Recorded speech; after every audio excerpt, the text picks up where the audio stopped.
planets, and mysteries, is a testament to the grand design of nature, a design that invites us to explore, to question, and to understand.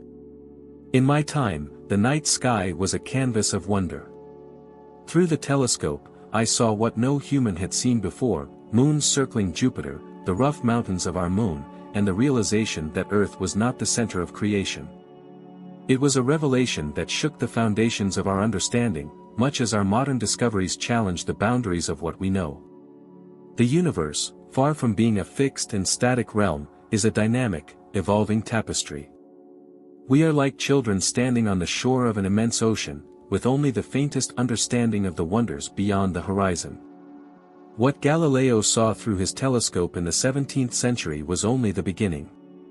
Today, we peer farther into space, not just with our eyes, but with instruments of unimaginable precision. And still, the deeper we look, the more profound our ignorance becomes. The stars, those distant beacons, are not just points of light. They are suns, burning in the far reaches of space, each one potentially home to planets, to worlds unknown. Our own star, the Sun, is but one of billions in our galaxy, and our galaxy is but one of countless others in the universe. The scale is almost beyond comprehension, and yet, it is within our grasp to study, to learn, and to appreciate our place in this grand cosmic arena. In our quest to understand the universe, we find that the more we know, the more there is to discover. The laws of nature, once thought unchanging, reveal deeper complexities. The light from distant stars, traveling across the eons, tells the story of the birth and death of galaxies. Black holes, dark matter, and the mysterious pull of dark energy remind us that the universe holds secrets we are only beginning to unravel. Yet for all its vastness, the universe speaks to our most fundamental questions: who are we? Why are we here? And how is it that from the dust of stars, life arose, and with it, minds capable of wondering at the very stars themselves? We stand on the shoulders of giants, Galileo, Copernicus, Newton, and continue their journey, propelled by curiosity and awe. As Galileo once dared to look through his telescope and challenge the accepted truths of his time, so too must we dare to push beyond the boundaries of our current understanding. The universe calls to us, not with a voice, but with the silent majesty of its stars, the rhythm of its galaxies, and the pulse of time itself. It invites us to explore, to marvel, and to reflect on the extraordinary gift of being able to contemplate it at all. As we continue to unravel the mysteries of the cosmos, we must remain humble before the grandeur of the universe. Galileo's bold proclamations were met with resistance, for he challenged the very fabric of human thought, daring to suggest that we were not the center of the universe. Yet it was this courage to seek the truth, no matter how unsettling, that opened the door to modern astronomy and set humanity on a path of discovery that transcends the centuries. Today, we have taken Galileo's vision and expanded it beyond the wildest dreams of his time. We have sent probes to distant planets, landed on our moon, and peered into the depths of space with instruments like the Hubble Space Telescope, revealing galaxies billions of light-years away. And still, we are only scratching the surface. The universe is not static, it evolves, much like our understanding of it. From the Big Bang, a singular moment of unimaginable energy in creation, the cosmos has stretched and expanded, giving birth to galaxies, stars, and planets. It is a process that has been ongoing for over 13.8 billion years. And in this vast stretch of time, we find ourselves on a small planet orbiting a modest star, caught in the middle of this grand unfolding. What is remarkable is that we, as humans, are a part of this story. We are the universe's way of knowing itself, born from the very elements forged in the hearts of stars. As Carl Sagan so eloquently put it, we are made of star stuff. Every atom in our bodies was once inside a star, and those stars, in turn, were born from the primordial gas and dust that emerged from the birth of the universe. Galileo once looked through his telescope and marveled at the moons of Jupiter, understanding that they obeyed the same laws of motion as the planets. Today, we marvel at the strange and wondrous forces that shape the universe on scales both large and small. The gravitational waves rippling through spacetime, the bending of light around massive objects, and the mysterious presence of dark matter, all of these phenomena remind us of how little we truly know. And yet, with each new discovery, we grow closer to understanding the fundamental nature of reality. Our journey through the cosmos is both an exploration of the universe and an exploration of ourselves. It is a search for meaning in a universe that, for all its complexity, operates on principles that are, at their core, comprehensible. But even as we celebrate our advances, we must remember the lessons of Galileo. The pursuit of knowledge is not always met with open arms. It challenges established ideas and forces us to rethink what we thought was certain. Galileo's willingness to challenge authority and push the boundaries of human thought reminds us that the search for truth often comes at great personal cost. Yet, despite the challenges, we persist. For the universe is too beautiful, too mysterious, and too awe-inspiring to ignore. The wonder that Galileo felt as he gazed through his telescope is the same wonder that drives astronomers today to look deeper, farther, and with greater clarity than ever before. As we continue to probe the depths of space, we must not forget that our understanding of the universe is still evolving. Like Galileo, we are at the dawn of discovery, peering into the unknown with tools that our ancestors could only dream of. And though we stand on the shoulders of giants, we must also have the courage to question, to explore, and to seek new horizons. The universe is vast, and our place in it is small, but the fact that we can contemplate it at all is a triumph of the human spirit. As Galileo taught us, the cosmos is not beyond our reach, it is within our grasp, waiting to be understood by those with the curiosity and the courage to look beyond the familiar and embrace the unknown. In the end, the universe does not belong to any one of us. It is a shared inheritance, a cosmic playground of endless possibilities. And as we continue our journey of discovery, we do so not just for ourselves, but for all who come after us, those who, like Galileo, will look up at the stars and wonder what secrets they hold. The cosmos, ever silent and unyielding, whispers to those who are willing to listen, those who seek its truths with an open heart and an inquisitive mind. Galileo's groundbreaking observations, made with a modest telescope, were among the first steps humanity took into this grand conversation with the universe. Now, as we venture deeper into the unknown, our tools have grown more sophisticated, but the fundamental questions remain the same. What is our place in this vastness? And what is the nature of the universe that surrounds us? Each star, each planet, each swirling galaxy is a thread in the cosmic tapestry that we are only beginning to understand. Like a symphony, the universe plays out its movements on a scale so grand that it humbles us. But in its very grandeur, we find a profound connection. We are not separate from the universe, we are an intricate part of it. Our atoms, born in the cores of ancient stars, now think, feel, and wonder about their origins. Consider the light from a distant galaxy. It has traveled for millions, perhaps billions of years across the fabric of space-time to reach our eyes. In that single beam of light, we witness the past, the ancient history of the universe itself. We look back in time, across unimaginable distances, and glimpse a universe in its infancy. Stars forming, galaxies colliding, black holes consuming matter with a force so immense that not even light can escape their grasp. Galileo marveled at the celestial mechanics that govern the heavens, and today we marvel at the complexities that underlie the universe's very structure. We now know that most of the universe is not even visible. Dark matter, unseen and undetectable except through its gravitational effects, forms the scaffold upon which galaxies are built. Dark energy, a mysterious force, drives the acceleration of the universe's expansion, pushing galaxies farther apart at an ever-increasing rate. These discoveries challenge the limits of human understanding. But they also open new pathways of thought, reminding us that there is so much more to learn. The universe, it seems, is more strange and wondrous than we could have ever imagined. And it is in this strangeness that we find beauty, an order and harmony that transcends our limited perspective. As we continue to probe the mysteries of the cosmos, we must remember that the universe operates on timescales and distances far beyond our comprehension. Our lives are but brief moments in the grand narrative of existence. The stars we see today will one day burn out, the galaxies will drift apart, and the universe will continue its slow dance toward an uncertain future. Yet in this vast and indifferent cosmos, life emerged, and with it, the capacity to ask questions, to seek meaning. What a gift it is, then, to be able to look up at the stars and wonder. Galileo, with his crude telescope, began this journey for us. And today, we carry forward his legacy, peering deeper into space, mapping out the cosmic landscape, and striving to understand the laws that govern everything from the smallest particles to the largest galactic structures.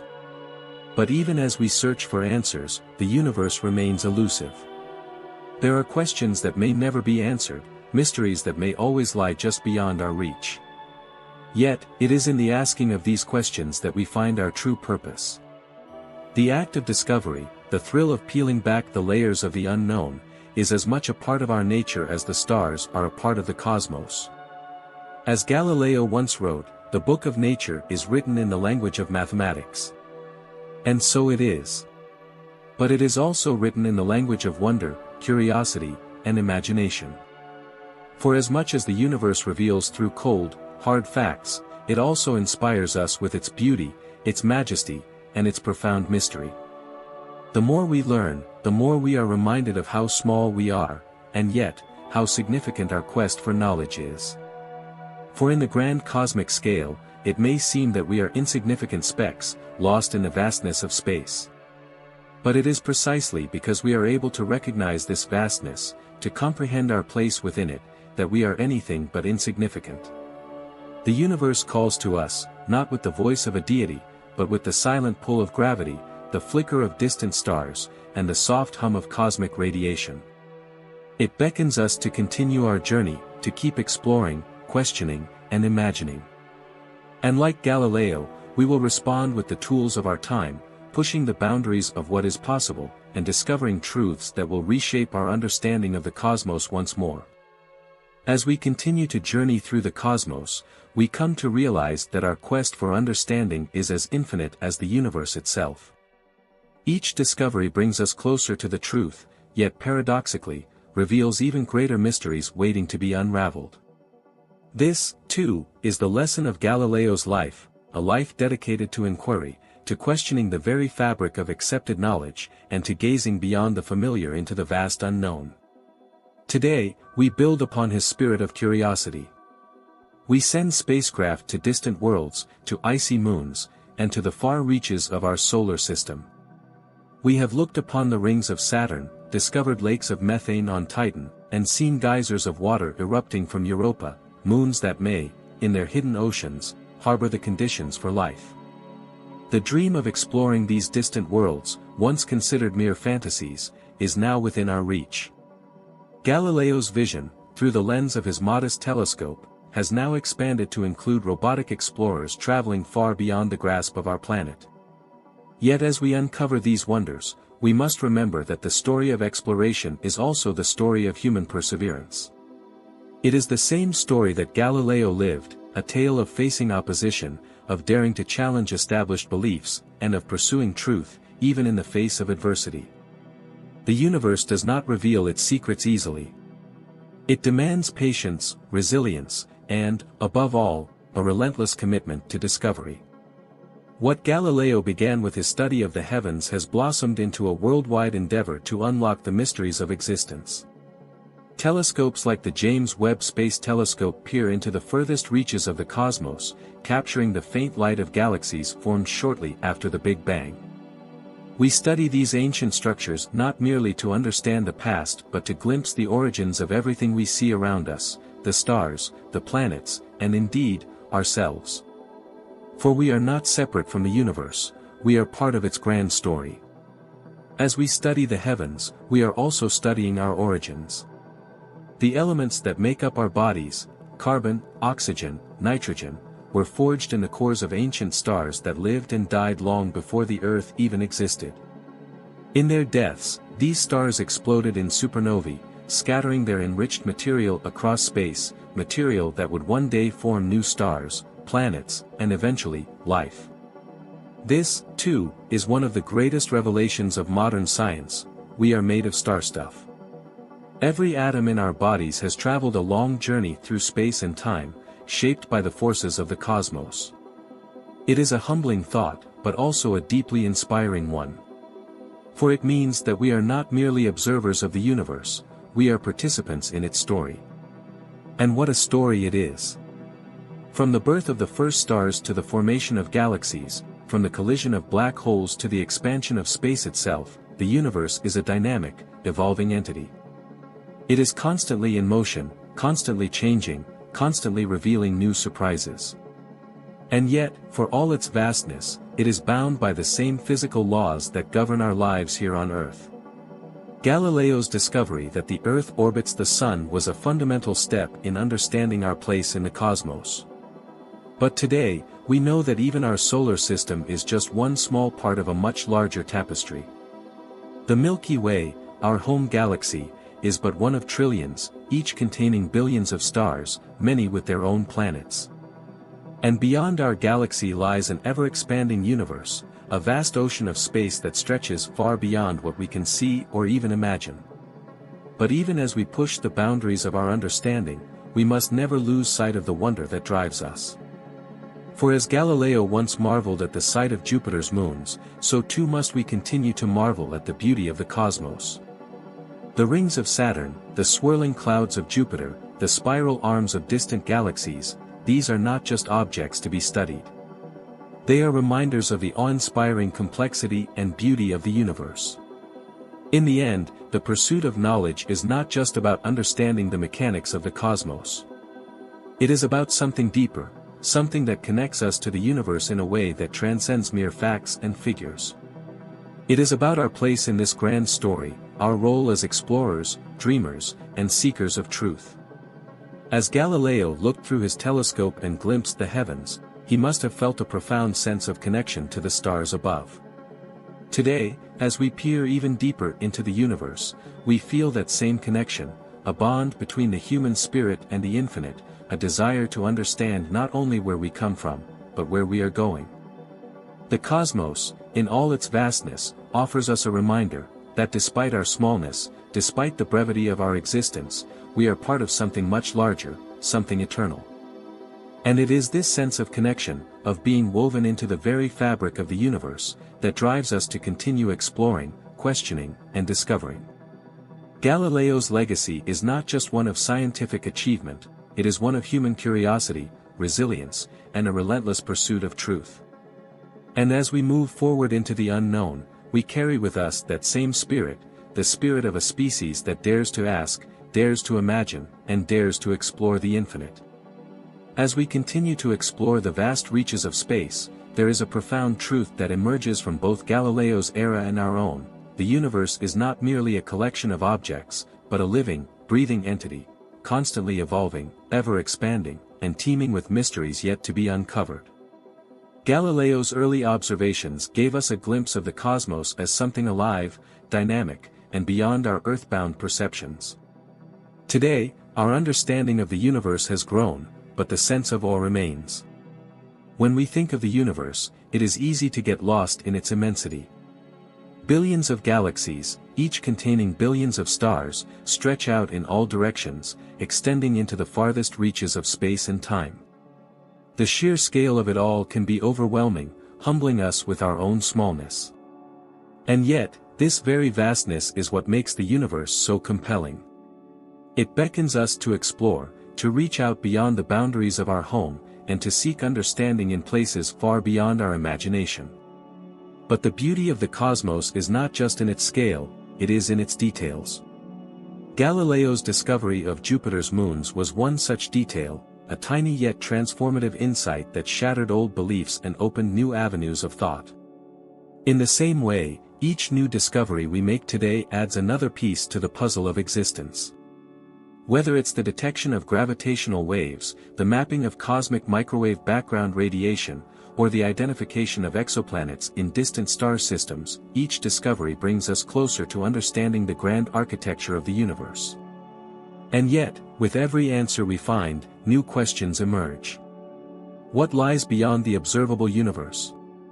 What is the true nature of dark matter and dark energy, which make up most of the cosmos yet remain invisible and elusive to our instruments? How do black holes, those enigmatic giants of gravity, warp the very fabric of space and time? These questions are the frontier of modern science, the continuation of Galileo's legacy, a legacy that teaches us to never stop asking, never stop searching, and never stop marveling at the unknown. In many ways, we are like the early astronomers of Galileo's time, peering through new, more advanced telescopes, but still seeing only a fraction of the whole. Our instruments have become more powerful, but the universe has also revealed itself to be far more complex than we ever anticipated. It is not just a matter of stars and planets, it is a cosmic symphony of forces, fields, and particles, all interacting in ways we are only beginning to understand. One of the greatest revelations of modern science is that the universe is not static, it is in constant flux. The galaxies are not fixed in place, they are moving, expanding away from each other, as if space itself were stretching. This discovery, that the universe is expanding, was as revolutionary in its time as Galileo's realization that the Earth revolved around the Sun. And just as Galileo's insights led to a new understanding of our solar system, the discovery of the expanding universe has led to a new understanding of the cosmos as a whole. The realization that the universe had a beginning, a moment of creation known as the Big Bang, was one of the most profound shifts in human thought. Suddenly, the cosmos was not eternal, it had a history, a story that could be told. And just as Galileo's observations of the moon and planets reshaped our view of the heavens, the study of the universe's early moments has reshaped our view of everything we see today. But with this new understanding comes an even deeper mystery. What came before the Big Bang? What caused the universe to spring into existence? These are questions that lie at the very edge of human knowledge, questions that may remain unanswered for centuries to come. And yet, it is precisely these questions that drive us forward, that compel us to keep exploring, keep wondering, keep imagining. Galileo, in his time, faced opposition from those who clung to old ideas. He was ridiculed, persecuted, and even condemned for his belief that the Earth was not the center of the universe. And yet, he persevered. He understood that the pursuit of knowledge, the quest for truth, was more important than the comfort of familiar ideas. Today, we face similar challenges as we confront the mysteries of the cosmos. The unknown is daunting, and the answers we find may challenge everything we think we know. But like Galileo, we must push forward, guided by the belief that understanding the universe is not only possible, but essential. For in understanding the universe, we also come to understand ourselves. The cosmos, with its swirling galaxies and distant stars, is not separate from us, it is a part of us. The atoms that make up our bodies were born in the hearts of stars, forged in the crucibles of supernovae, and scattered across space to form planets, oceans, and life itself. We are, in a very real sense, the universe made conscious, a way for the cosmos to know itself. This idea, that we are connected to the stars, is both humbling and empowering. It reminds us that, despite our smallness, we are part of something much larger, something eternal. And it is this connection, this sense of belonging to the universe, that gives our quest for knowledge its meaning. As we continue to explore the cosmos, we do so not just as scientists and explorers, but as human beings, driven by a deep and abiding curiosity about our place in the grand scheme of things. The universe, in all its vastness, invites us to wonder, to question, and to seek answers. It is a journey that began with Galileo, but one that will continue for generations to come. For the universe is not a destination, it is a journey. And as long as there are questions to be asked and mysteries to be explored, we will continue to walk that path, guided by the light of the stars and the spirit of discovery that Galileo embodied so long ago. The journey through the universe, though vast and seemingly endless, is not just a quest for knowledge, but also a journey of the spirit. As Galileo once dared to suggest that our Earth was not the center of the cosmos, so must we dare to imagine our place within this infinite expanse. We are both explorers and participants in the grandest story ever told, a story written in the stars, in the galaxies, and in the very fabric of space-time. Consider, for a moment, the nature of time itself. From our limited perspective, time flows in one direction, like a river that carries us from the past to the future. But the universe does not obey such simple rules. In the depths of space, near the event horizons of black holes, time stretches and warps, distorted by the immense gravitational pull. This warping of time reminds us that the cosmos is far stranger than our everyday experiences suggest, that the universe operates on principles that challenge our very understanding of reality. And yet, despite its strangeness, the universe is also profoundly orderly. The same laws of physics that govern the motion of the planets in our solar system apply to the farthest galaxies, billions of light-years away. The same forces that bind the atoms in our bodies together also dictate the fusion processes in the hearts of stars. This unity of natural laws, this cosmic order, was Galileo's great revelation. He showed us that the heavens were not governed by some divine force separate from the earth, but by the same physical laws that apply to us all. In this discovery lies a profound truth: the universe is knowable. Its mysteries, while vast, can be unraveled through observation, experimentation, and the power of human reason. This belief in the intelligibility of the cosmos has driven human progress for centuries. It led Newton to discover the laws of motion, Einstein to formulate the theory of relativity, and countless scientists to explore the quantum world, the strange and counterintuitive realm where particles exist in superpositions, entangled across vast distances, defying our classical understanding of cause and effect. But even as we unravel these mysteries, we are reminded of how much remains unknown. What is dark matter, the invisible substance that holds galaxies together? What is dark energy, the force driving the acceleration of the universe's expansion? These questions challenge our most fundamental theories, pushing the boundaries of our understanding and reminding us that the universe is far more complex than we once imagined. Yet, in the face of these mysteries, we do not despair. For every question answered, we are given the gift of new questions to pursue. This is the essence of science, the relentless pursuit of truth, no matter how elusive, no matter how challenging. It is a pursuit that began with Galileo, who, armed with nothing more than a telescope and a questioning mind, dared to confront the orthodoxy of his time. And it continues today, as we build instruments capable of detecting the faintest whispers of the universe, gravitational waves rippling through spacetime, photons emitted from distant galaxies, and the faint glow of the cosmic microwave background, the afterglow of the Big Bang. The more we learn, the more we are reminded of our profound connection to the cosmos. We are not separate from it, we are born of it. The iron in our blood was forged in the cores of ancient stars, stars that lived, burned, and died long before our solar system was formed. The water in our oceans was delivered by comets, icy remnants of the early solar system, carrying with them the building blocks of life. And life itself, the mysterious phenomenon that animates our bodies and minds, is a product of the same forces that govern the stars. In this sense, we are the universe's way of understanding itself. We are, as Carl Sagan famously said, star stuff, contemplating the stars.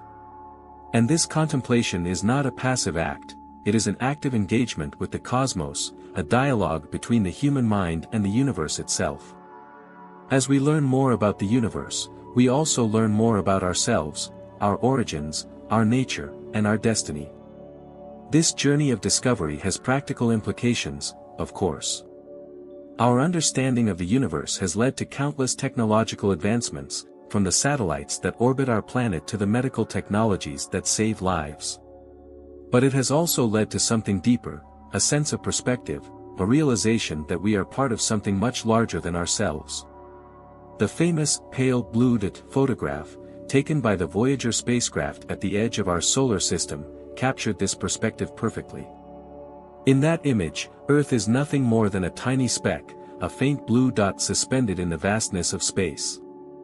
All of human history, all of our triumphs and tragedies, our struggles and successes, have taken place on that dot. And yet, from this cosmic vantage point, we see how fragile and precious our world truly is. This cosmic perspective is one of Galileo's greatest legacies. He showed us that Earth is not the center of the universe, but rather a small planet orbiting an ordinary star in an unremarkable part of the Milky Way galaxy. And yet, despite our smallness, our capacity to understand the universe is vast. We are capable of imagining the farthest reaches of space, of contemplating the birth and death of stars, of pondering the origins of the universe itself. In this capacity lies hope. For as long as we continue to ask questions, as long as we continue to explore, we will keep pushing the boundaries of knowledge. And in doing so, we will continue the journey that Galileo began, a journey that leads us ever closer to the heart of the cosmos. But what lies at the heart of the cosmos? Is it the singularity of a black hole, the point at which space and time collapse into nothingness? Is it the moment of creation itself, the Big Bang from which everything we know emerged? Or is it something even deeper, something that transcends our current understanding? These are the questions that drive us forward, that fuel our imagination and inspire our explorations. And though we may never find definitive answers, the journey itself is a reward. For in seeking to understand the universe, we are also seeking to understand our place within it, to find meaning in the vastness, to connect with the stars from which we came, and to realize that, in the grand tapestry of existence, we are both incredibly small and infinitely significant. As we venture further into the cosmic narrative, we begin to see that the universe is not simply a collection of stars, planets, and galaxies, but a profound expression of natural order, a harmony governed by laws that are both elegant and mysterious. Galileo's early observations were a testament to this order. He saw the moons of Jupiter, moving in their orbits with mathematical precision, and understood that they obeyed the same physical laws that govern the motion of objects here on Earth. This realization, simple as it may seem now, was revolutionary in its time. It marked the beginning of a new way of thinking, a way of seeing the universe as a grand mechanism, with each part connected to the whole. In the centuries since, we have come to understand much more about the mechanisms that govern the universe. We know that gravity, the force that holds planets in orbit and shapes the structure of galaxies, is not merely a pull between objects but a bending of space and time itself. Einstein's theory of general relativity showed us that massive objects like stars and planets warp the fabric of spacetime, creating the gravitational forces that keep us anchored to the Earth and guide the motion of celestial bodies across the sky. And yet, even as we have uncovered these deeper truths, new mysteries have emerged. What is gravity, really? Why does it exist, and why is it so much weaker than the other fundamental forces of nature? Why does dark matter, this invisible, unknown substance that makes up most of the universe's mass, not interact with light or ordinary matter, yet exert such a profound influence on the structure of galaxies? These are questions that push the boundaries of modern physics, questions that remind us of how much we still have to learn. In many ways, the universe is like a vast, unfinished puzzle. Each new discovery adds a piece to the picture, but the more pieces we find, the more complex the picture becomes. Galileo's work was one of the first pieces, and today, we continue to place new pieces into the puzzle, pieces that reveal a universe far stranger and more wondrous than we ever imagined. But for all its complexity, the universe also reveals a deep simplicity. The same forces that shape the largest galaxies also govern the smallest particles. The laws of physics, while they may seem abstract and difficult to grasp, are ultimately expressions of a profound unity. This unity is what Galileo glimpsed when he looked at the moons of Jupiter through his telescope. It is what Newton discovered when he formulated the law of universal gravitation.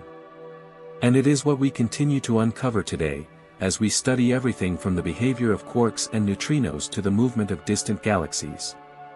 In this unity lies a fundamental truth: the universe is knowable.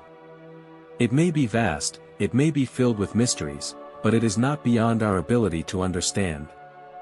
This belief in the knowability of the cosmos is one of the greatest gifts of science. It gives us the confidence to ask questions, to seek answers, and to imagine a future in which we have unlocked even the most profound secrets of existence.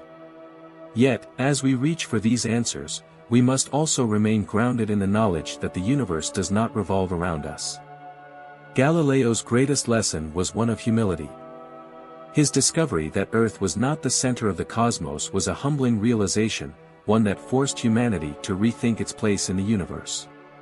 Today, we continue to grapple with this humility as we study a universe that is far larger and more complex than we ever imagined. Our solar system is but a tiny speck in the vastness of the Milky Way galaxy, which in turn is only one of trillions of galaxies in the observable universe. Each of these galaxies contains billions of stars, many of which have planets orbiting them, planets that may, in some distant corner of the cosmos, harbor life. The sheer scale of the universe is beyond comprehension, and yet, here we are, on a small planet orbiting an average star, capable of looking out into the vastness and asking, what is our place in all of this? This question, so ancient, so fundamental, is one that transcends science. It is a question that touches on philosophy, on spirituality, and on the deepest yearnings of the human heart. For in seeking to understand the universe, we are also seeking to understand ourselves. What does it mean to exist in a universe so vast, so filled with wonders and mysteries? How should we live, knowing that we are part of something so much greater than ourselves? These are the questions that Galileo's discoveries invite us to ask, and they are questions that have only become more urgent as we continue to explore the cosmos. For as we learn more about the universe, we also learn more about our own fragility. We live on a planet that is not immune to the forces of nature.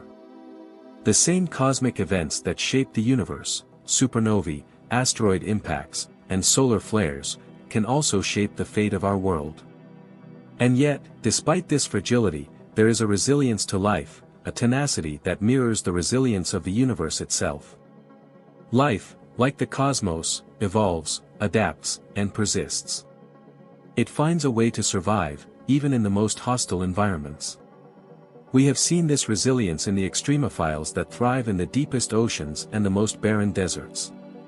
And we have seen it in our own species, in our ability to overcome challenges, to rise above adversity, and to reach for the stars. This resilience is a testament to the power of the human spirit, a spirit that Galileo embodied when he defied the dogmas of his time and dared to look at the world with fresh eyes. Today, we carry that same spirit forward as we explore the frontiers of space, as we build spacecraft to visit distant planets and telescopes to peer into the farthest reaches of the cosmos. But as we look outward, we must also look inward. For the universe, vast and magnificent as it is, also reflects something deep within us. The same forces that shaped the stars also shaped our minds, our consciousness, our capacity to wonder and to dream. In this sense, the universe is not just a place we observe, it is a mirror that reflects our own nature. And what does it reflect? It reflects our curiosity, our longing for meaning, our desire to understand. It reflects our capacity for imagination and creativity, for building models of the cosmos in our minds and testing them against reality. It reflects our love of beauty, for there is no denying the aesthetic wonder of the universe, whether it be the elegant spiral of a galaxy, the delicate glow of a nebula, or the intricate patterns of planetary orbits. But above all, the universe reflects our capacity for hope. For in every discovery, in every new understanding of the cosmos, there is a spark of hope, a hope that we are capable of understanding the grandest mysteries, a hope that our journey through the stars is just beginning, and a hope that, in the end, we will find not only knowledge but wisdom. This, then, is the ultimate gift of the universe. It invites us to seek, to explore, to question, and to grow. It reminds us that we are part of something much larger than ourselves, something eternal and ever-changing. And as long as we continue to look to the stars with the same wonder that Galileo felt when he first turned his telescope to the heavens, we will continue to find meaning, purpose, and inspiration in the cosmic dance of existence. As we continue to contemplate the universe and our place within it, we find that this journey through the cosmos is not only a quest for knowledge but a profoundly human endeavor. The vastness of the universe, its intricate beauty, and its unrelenting mysteries call to something deep within us. There is an inherent drive in the human spirit to explore, to seek understanding, and to make sense of the unknown. Galileo's telescope was more than just an instrument of discovery, it was a symbol of that human desire to push beyond the boundaries of the familiar, to peer into the unknown and to discover new worlds. Today, our telescopes are far more powerful, our spacecraft travel farther, and our instruments measure phenomena that Galileo could never have imagined. And yet, the fundamental questions remain the same. What is the nature of the universe? How did it begin? And where is it headed? These are not merely scientific questions, they are deeply philosophical, even existential. For as we look outward, we are inevitably led to reflect on our own origins and our own destiny. The universe began in a moment of unimaginable energy and expansion, the Big Bang, and has been evolving ever since. Galaxies formed, stars were born, planets coalesced, and on at least one of those planets, life emerged.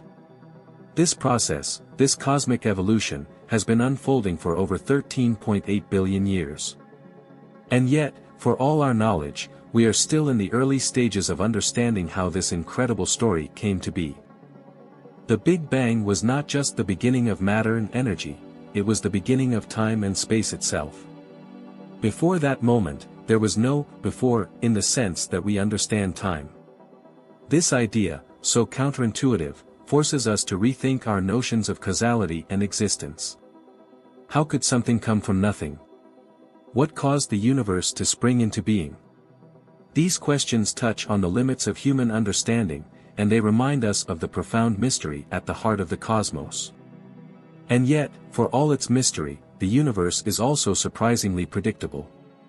The laws of physics, once thought to apply only to Earth, govern the entire cosmos.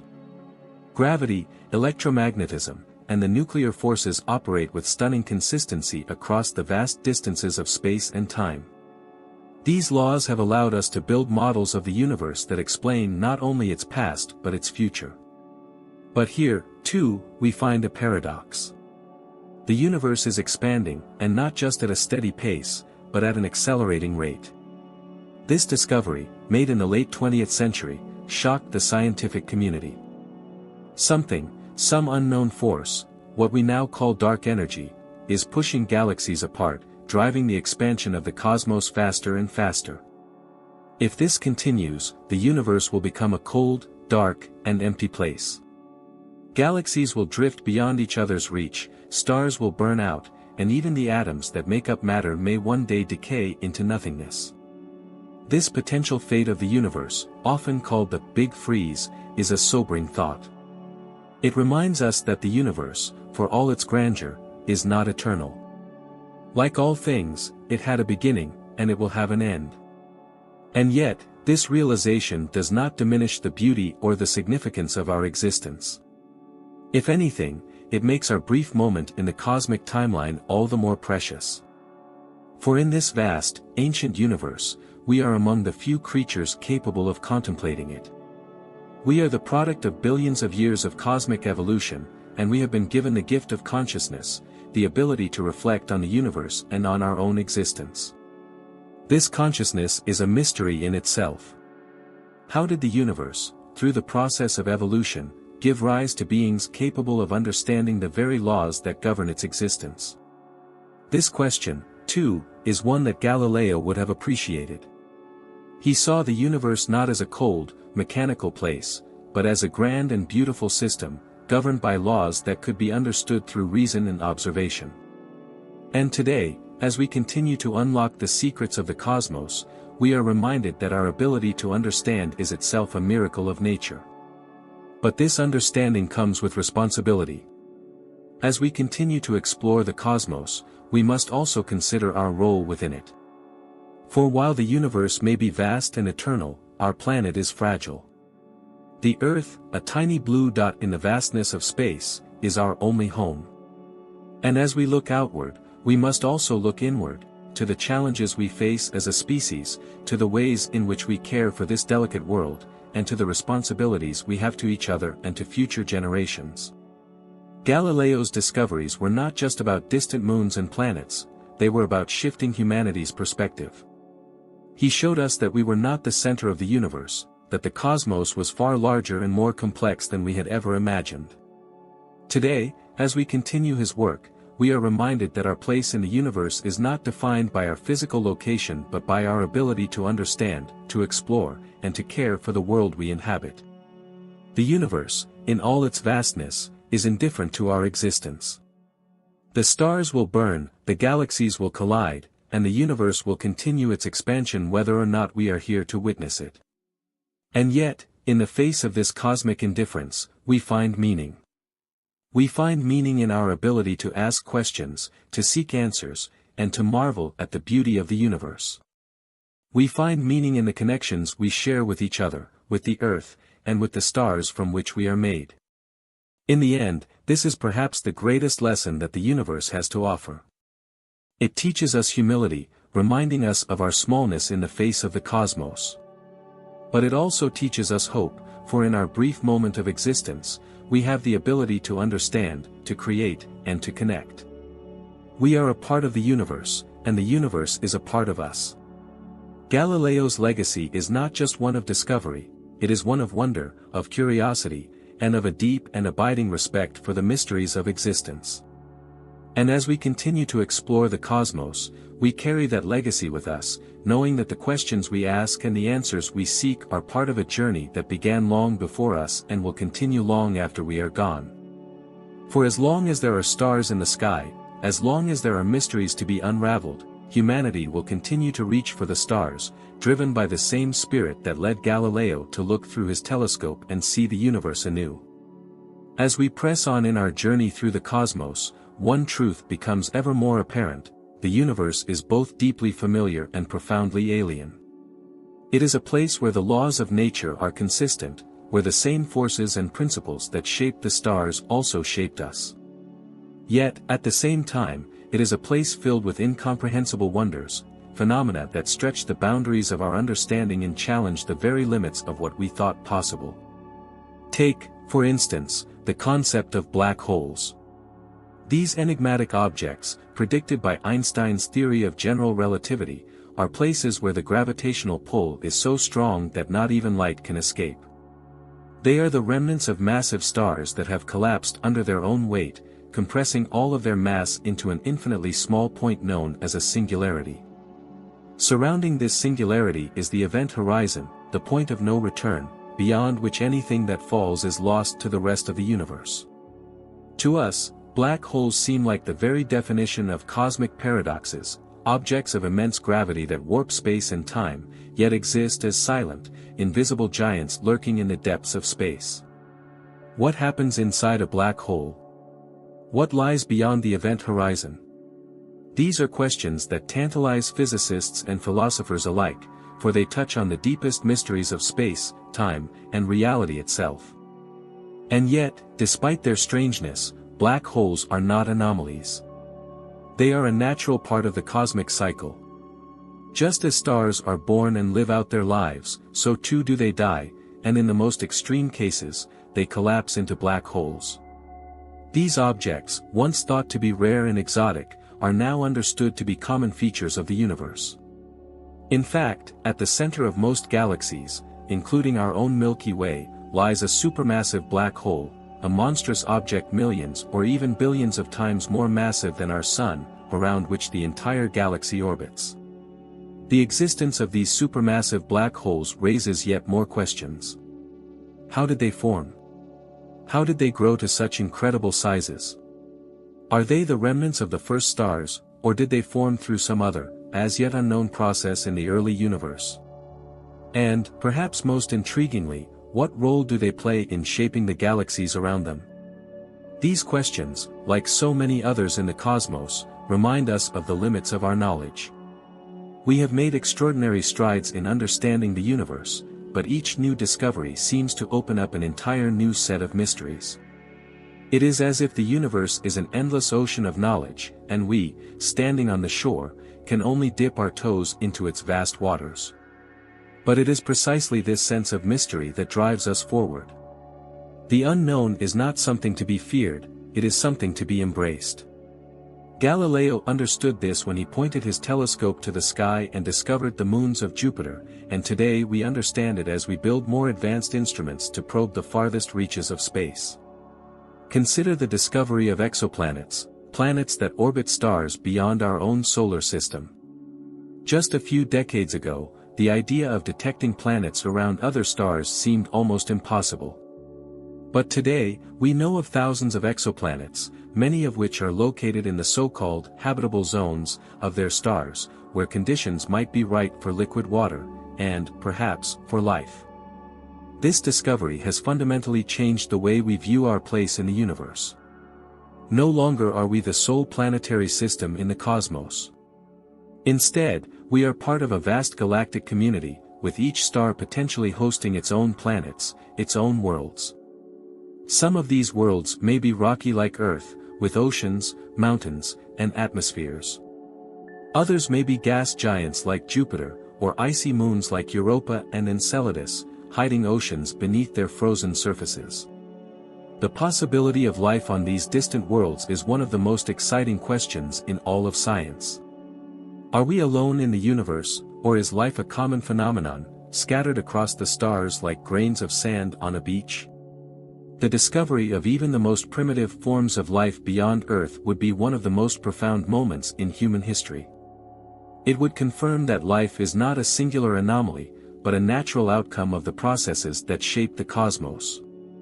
But even if we do not find life on these distant worlds, the search itself has value. It reminds us of the fragility of life on Earth, of the delicate balance that makes our planet habitable. As we explore the universe, we are also learning about the conditions that make life possible, and in doing so, we come to appreciate our own world in a deeper and more profound way. This, perhaps, is one of the greatest gifts that the universe offers us: perspective. From our vantage point on Earth, it is easy to become consumed by the details of our daily lives, by the struggles and concerns that fill our minds. But when we look up at the stars, when we contemplate the immensity of the cosmos, we are reminded of the bigger picture. We are reminded that we are part of something far larger than ourselves, something ancient and magnificent, something that has been unfolding for billions of years and will continue to unfold long after we are gone. In this perspective, we find both humility and hope. Humility, because we see how small we are in the grand scheme of things. Our entire history as a species is but a fleeting moment in the cosmic timeline. And yet, in that moment, we have achieved so much. We have built civilizations, explored our world, and now, we are reaching out to the stars. And in that reaching, we find hope. For despite the vastness of the universe, despite the overwhelming odds, we have the ability to understand.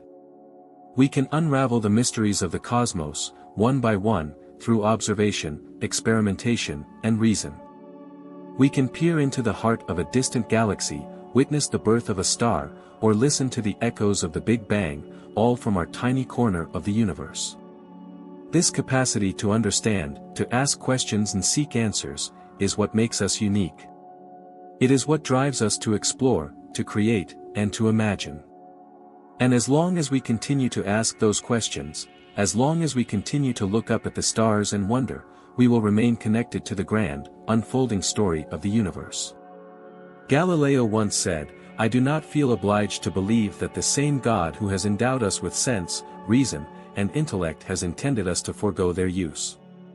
This sentiment echoes through the centuries, reminder that the universe is not something to be passively accepted, but something to be actively explored, understood, and appreciated. And so, as we continue our journey through the cosmos, let us carry with us the same sense of wonder, curiosity, and determination that Galileo embodied. Let us look to the stars, not just as distant points of light, but as gateways to understanding the nature of reality, the origins of existence, and the future of our species. For in the end, the universe is not just a place we live in, it is a place we are called to explore, to understand, and to cherish. As we press further into the mysteries of the cosmos, we begin to realize that our journey through the universe is as much about discovery as it is about reflection. The stars, the galaxies, the black holes, and the planets we study are not just distant objects, they are mirrors, reflecting back to us the deepest questions we have about our existence. What does it mean to be a part of this universe? How does our presence here fit into the grand cosmic narrative? At the heart of this reflection is the idea of time. Time, as we understand it on Earth, flows in a linear fashion, from the past to the present to the future. We measure it in hours, days, years, and lifetimes. But the universe, in its vastness, experiences time on a scale that stretches far beyond human comprehension. The birth of a star, the life cycle of a galaxy, the expansion of space itself, these processes unfold over billions of years, far longer than the entire span of human civilization. And yet, for all the immensity of cosmic time, our brief moment in it has meaning. This concept of cosmic time brings us to one of the most fascinating aspects of the universe, the life cycle of stars. Stars are the engines of the cosmos, forging the elements that make up everything we see, including ourselves. They are born in vast clouds of gas and dust, where gravity pulls material together until nuclear fusion ignites in their cores. For millions, or even billions of years, these stars burn brightly, fusing hydrogen into helium, releasing energy, and illuminating the cosmos. But stars, like all things in the universe, are not eternal. Eventually, they run out of fuel, and when that happens, their fates are determined by their size. Smaller stars, like our Sun, will swell into red giants, shedding their outer layers before collapsing into a white dwarf, a dense, slowly cooling remnant. Larger stars, however, end their lives in far more dramatic fashion. They explode in supernovae, massive stellar explosions that release more energy in a few seconds than our Sun will emit in its entire lifetime. These supernovae are not just cosmic fireworks, they are the crucibles of creation. In the intense heat and pressure of these explosions, elements heavier than iron are forged: gold, silver, uranium, all of the precious metals that we find on Earth and beyond. When the explosion subsides, the remnants of the star are scattered across space, where they eventually mix with clouds of gas and dust, seeding the next generation of stars and planets. This cycle of birth, death, and rebirth is what drives the evolution of the cosmos. And we are, quite literally, a part of that cycle. The elements that make up our bodies, carbon, oxygen, iron, were forged in the hearts of stars that lived and died billions of years ago. We are the children of the stars, formed from the ashes of ancient supernovae, shaped by the same forces that govern the universe. This realization brings with it a profound sense of connection. We are not separate from the cosmos, we are intimately linked to it, both in our origins and in our destiny. As we look to the future, we must ask, what is the fate of the universe itself?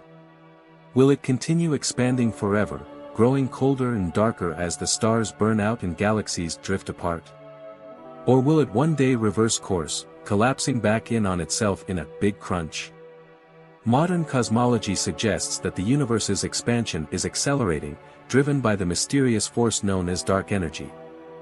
If this continues, the universe may face a big freeze, in which all energy is spread so thin that no new stars can form, and the cosmos becomes a cold, dark, and lifeless void.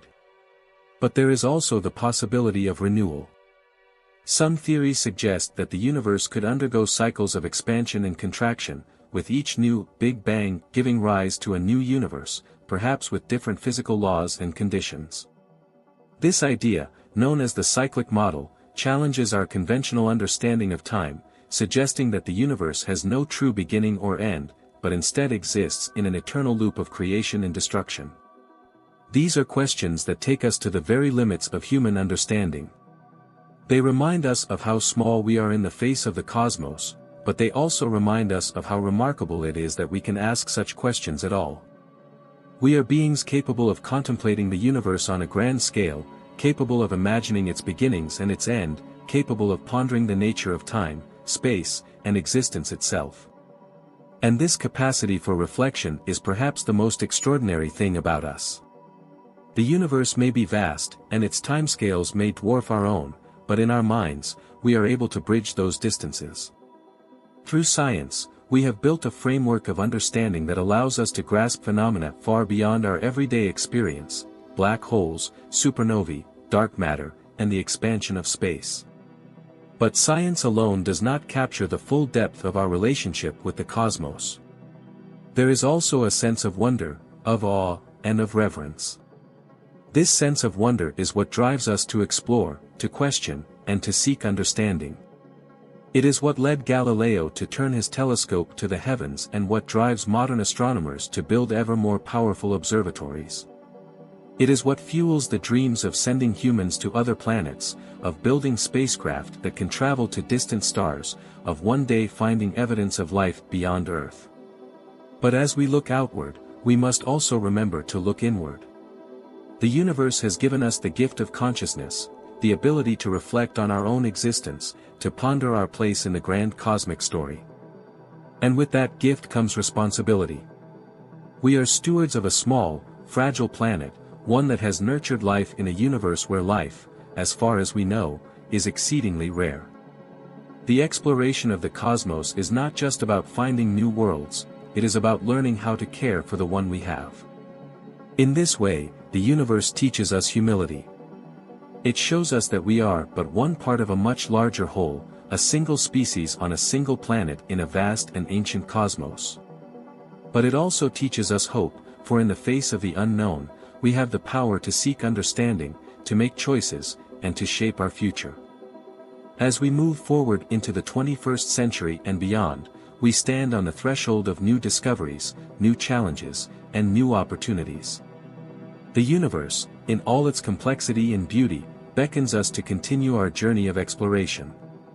It invites us to push the boundaries of knowledge, to embrace the mysteries that lie ahead, and to carry forward the legacy of those who came before us, people like Galileo, who dared to look beyond the familiar and discover something new.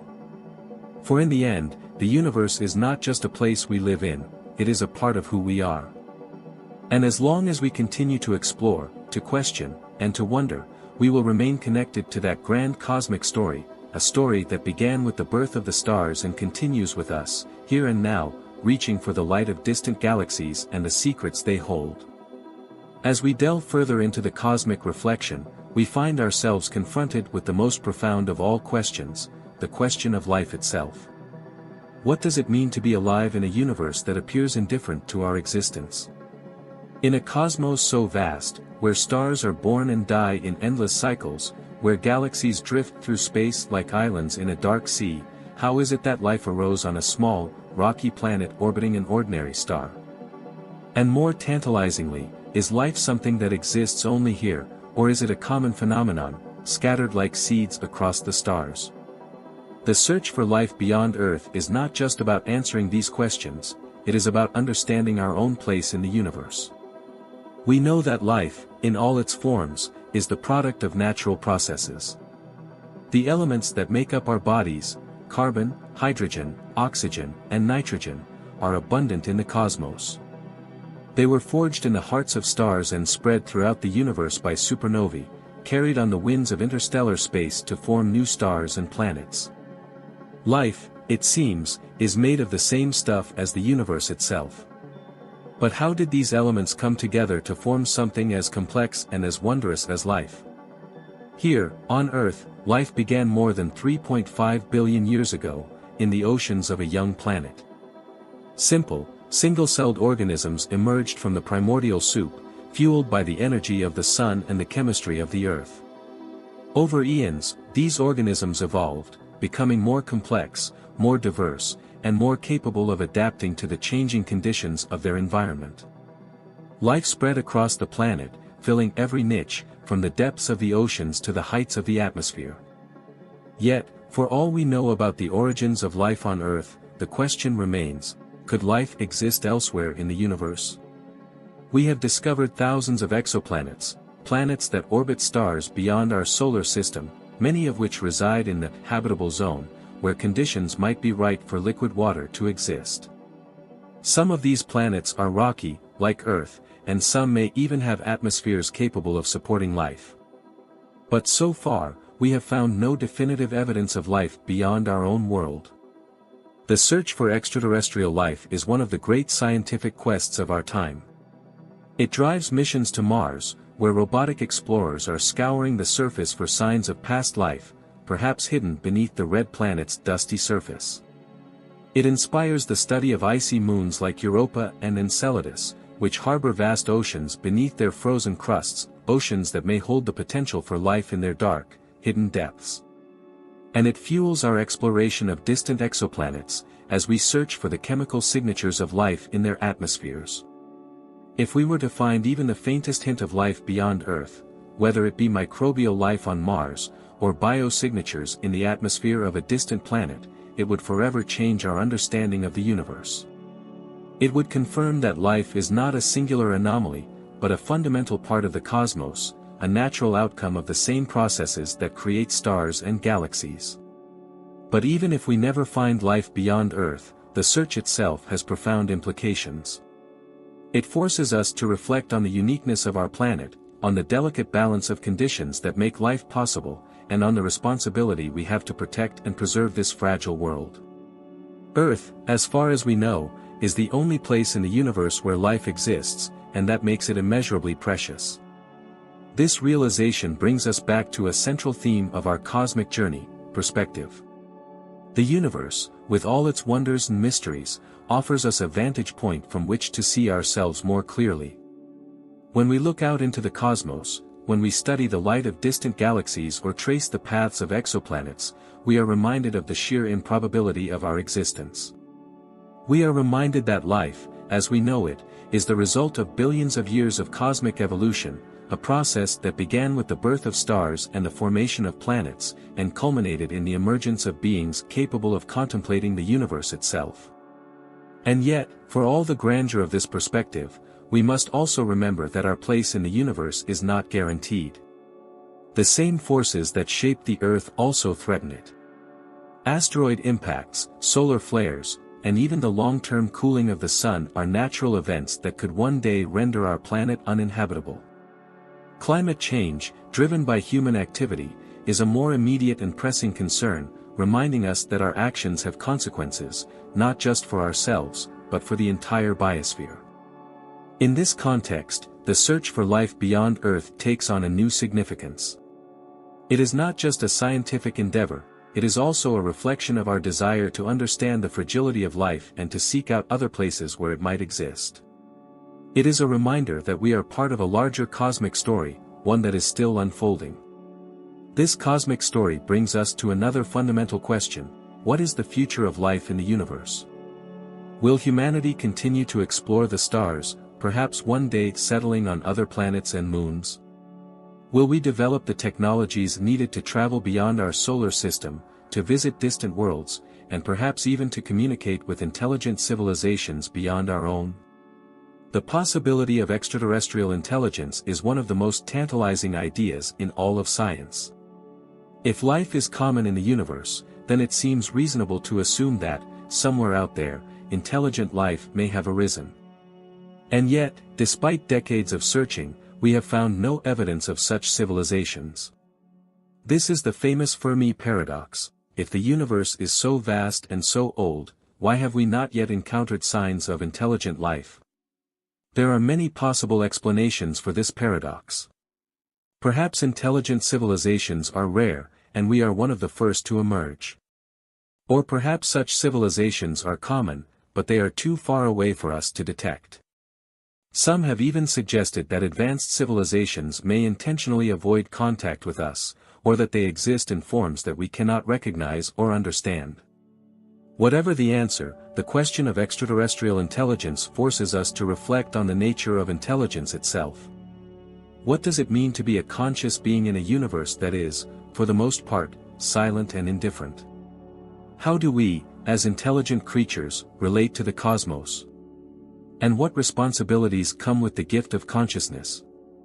These are questions that go beyond science, they touch on philosophy, ethics, and even spirituality. For in contemplating the possibility of other intelligent beings, we are also contemplating our own humanity.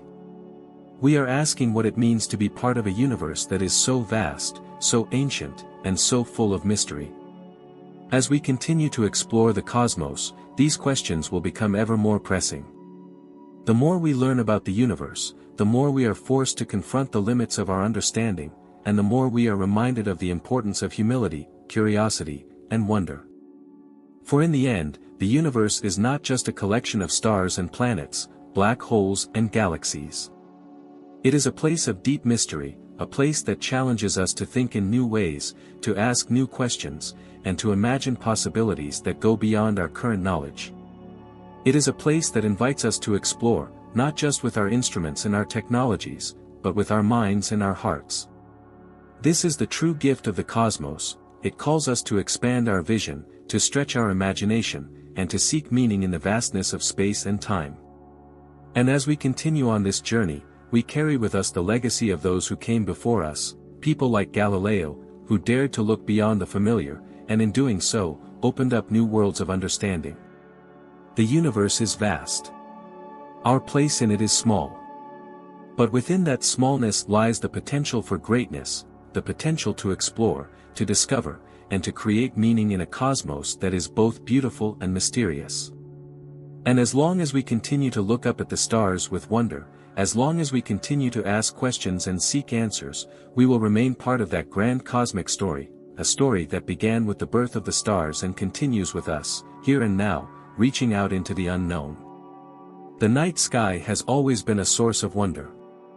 For as long as humans have existed, we have looked up at the stars with a mix of curiosity and awe, seeking to understand our place in the grand scheme of things.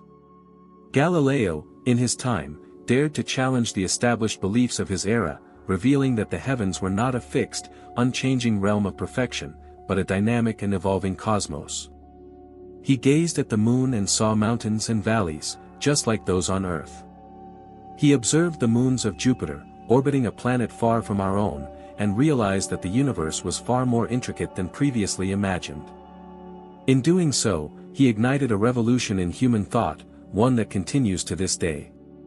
Centuries later, Carl Sagan would stand on Galileo's intellectual shoulders, looking even farther into the cosmos. With the aid of modern technology, we now peer beyond our own solar system, beyond the reach of human eyes, to distant galaxies and star systems light years away. But as our telescopes grow ever more powerful, revealing more of the universe's vastness, we are confronted with an essential truth: our curiosity, the desire to explore, to question, and to understand, is as boundless as the universe itself. And yet, there is something profoundly humbling in this endeavor. When we look up at the sky, we are not merely staring at distant stars, but into the depths of time itself. The light from those stars has traveled across the expanse of space for millions, even billions, of years before reaching our eyes. We are witnessing the universe as it was long ago, an ancient past, frozen in the light of distant suns. Each point of light tells a story of creation, of immense forces shaping and reshaping the fabric of space and time, and of the ongoing evolution of the cosmos. The universe, as Galileo saw through his telescope, was not what we once believed it to be. And even today, we are continually reminded of how little we truly know. For every discovery we make, there are new questions that arise, new mysteries that beckon us to look deeper, to search for answers that are just beyond our grasp. This is the beauty of science. It is an ever-evolving journey, one that never reaches a final destination, but continuously expands the horizon of our knowledge. In Galileo's time, it was the discovery that the Earth was not the center of the universe, but merely one planet among many, orbiting a star like countless others. Today, we know that our Sun is one of hundreds of billions of stars in the Milky Way galaxy, which is itself just one of trillions of galaxies spread across the cosmos. The scale of this is difficult to fathom. We are small, infinitesimally small, when compared to the grand sweep of the universe. But in that smallness, we find a profound connection to the stars. We are made of the same elements that make up the stars: carbon, nitrogen, oxygen, and iron, created in the nuclear furnaces of ancient suns that exploded in supernovae, scattering their enriched materials across space, forming new generations of stars and planets. We are, as Carl Sagan famously said, star stuff contemplating the stars. But what does this mean for us? Why does it matter that we are composed of elements forged in the hearts of stars, or that the universe is so vast and ancient? Galileo would tell us that it matters because it challenges our understanding of our place in the cosmos. It forces us to look beyond ourselves, to realize that we are part of something much larger, much more ancient, and much more profound than we ever imagined. This realization, though humbling, also brings with it a sense of empowerment. For while we may be small, we are also capable of great things. We are capable of unraveling the mysteries of the universe, of understanding the forces that shape the stars and galaxies, and even of contemplating our origins. The same curiosity that drove Galileo to point his telescope at the night sky drives us today to send spacecraft to distant planets, to search for signs of life beyond Earth, and to peer into the depths of the cosmos in search of answers to the most fundamental questions. Where did we come from? What is our place in the universe? And are we alone? These questions have captivated humanity for as long as we have been able to look up at the sky. And now, for the first time in history, we have the tools to begin answering them. We have discovered planets orbiting distant stars, some of which may harbor conditions suitable for life. We have sent probes to the outer reaches of our solar system, and we have peered back in time to the very beginning of the universe, to the moment when everything we know came into being. But the more we discover, the more we are reminded of how much remains unknown. Dark matter and dark energy, which make up the vast majority of the universe, remain some of the greatest mysteries of modern science.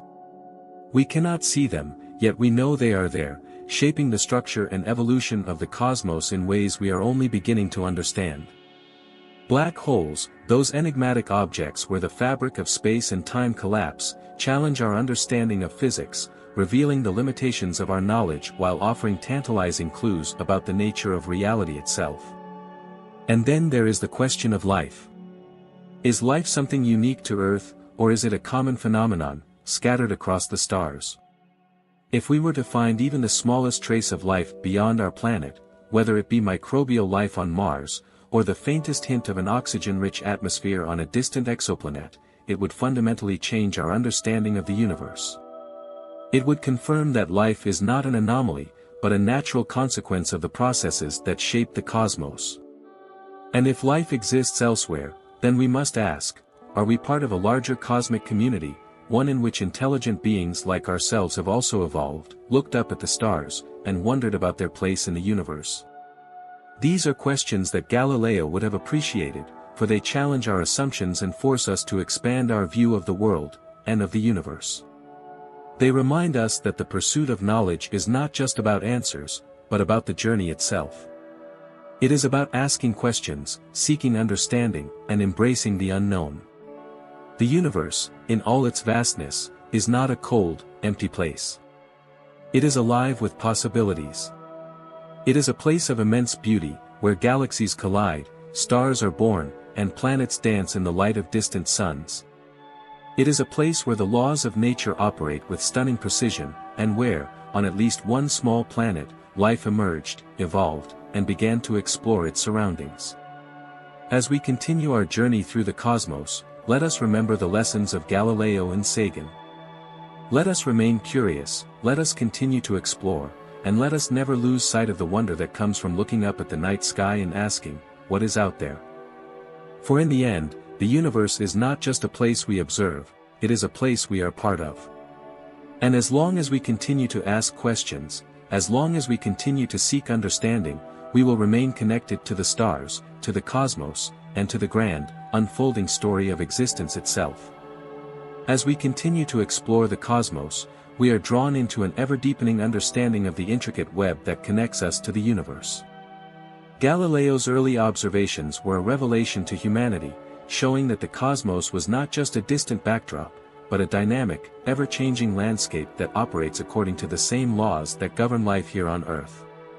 Today, our understanding has expanded, yet the fundamental questions remain the same. What is our place in this vast universe? What role do we, as conscious beings, play in the grand unfolding of the cosmos? When Galileo turned his telescope toward the skies, he did so with a spirit of curiosity and defiance, challenging the prevailing beliefs of his time. He showed us that the Earth was not the center of the universe, but rather, just one world among many, orbiting a star that was itself one of countless others. This realization, that we are not the center, was perhaps one of the most profound shifts in human thought. It forced us to rethink everything we thought we knew about our place in the cosmos, and it opened the door to an entirely new way of seeing the universe. Centuries later, Carl Sagan would continue this journey, taking Galileo's discoveries and expanding them to encompass the vastness of the universe. Sagan reminded us that while we may be small in the grand scheme of things, our ability to understand the universe is what makes us remarkable. We are, as he said, star stuff contemplating the stars. The atoms that make up our bodies were forged in the hearts of ancient stars, scattered across the cosmos, and eventually brought together by the forces of nature to create life that is now capable of reflecting on its own origins. This brings us to one of the great philosophical questions of our time: what does it mean to be alive in a universe that appears indifferent to our existence? The stars, the galaxies, the black holes, and the nebulae, they are all part of a cosmic dance that has been unfolding for billions of years, long before humanity existed and will continue long after we are gone. And yet, here we are, conscious beings capable of contemplating the cosmos, capable of asking questions about our origins, our purpose, and our future. This ability to ask questions, to seek answers, is at the very heart of what makes us human. It is what drove Galileo to challenge the orthodoxy of his time, and it is what drives scientists today to explore the farthest reaches of space. But it is not just the pursuit of knowledge for knowledge's sake, it is something deeper. It is the search for meaning in a universe that, for all its beauty and majesty, often seems indifferent to our existence. Consider, for a moment, the light from a distant galaxy.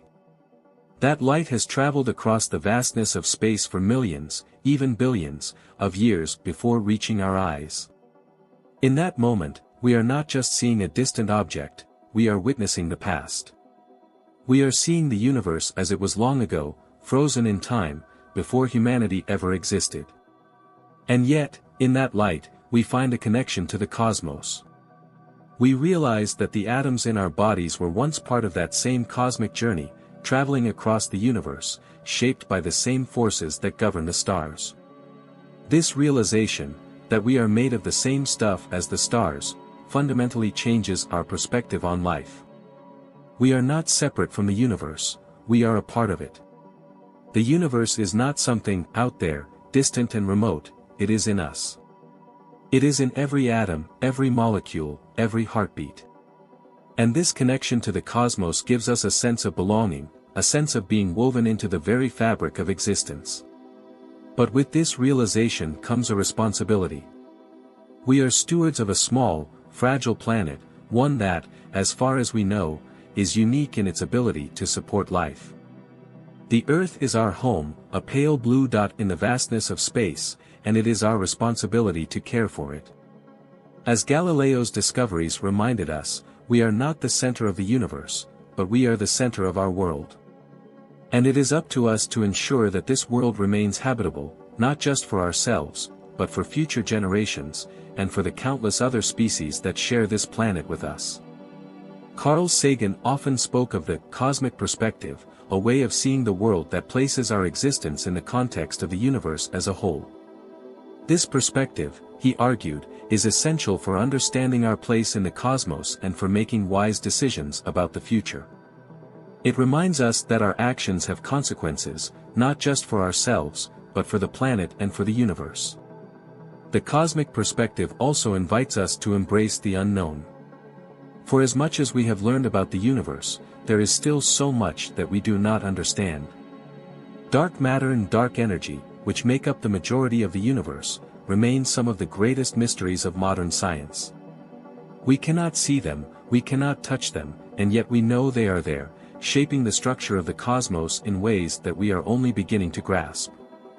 Black holes, those strange objects where space and time collapse, challenge our understanding of the very nature of reality. And the question of whether we are alone in the universe remains one of the most profound and tantalizing mysteries of all. Galileo would have relished these mysteries, for they remind us that the pursuit of knowledge is never-ending. Every discovery we make opens up new questions, new possibilities, new horizons to explore. This is the essence of science. It is not about having all the answers, but about continually seeking to expand our understanding of the world and the universe. It is about embracing uncertainty, about being willing to challenge our assumptions and to venture into the unknown. And yet, for all the unknowns, there is something deeply reassuring about the cosmos. The universe operates according to laws that are consistent, laws that we can understand and predict. The same forces that govern the motion of planets also govern the behavior of atoms. The same processes that created the stars also created us. In this sense, the universe is not chaotic, but ordered, a place where life can emerge, evolve, and flourish. As we look to the future, we must continue to nurture the spirit of curiosity and exploration that Galileo embodied. We must continue to ask questions, to seek answers, and to push the boundaries of our knowledge. For in doing so, we not only expand our understanding of the universe, we expand our understanding of ourselves. The stars, the planets, the galaxies, they are not just distant objects to be studied. They are part of the same cosmic web that connects us all.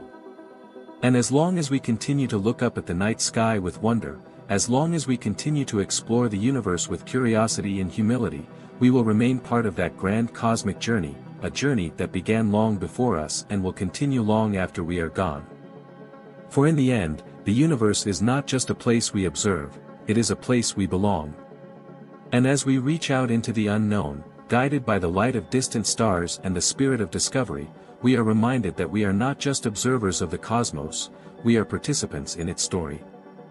As we continue this journey, we are reminded that the cosmos does not simply unfold around us, it unfolds within us. Galileo, through his lens, showed us that the heavens are not perfect and immutable, but dynamic and full of surprises. The moon, with its craters and mountains, revealed itself to be a world unto itself, much like our own. Jupiter's moons, once invisible to the naked eye, danced in their orbits, proving that celestial bodies could revolve around something other than the Earth.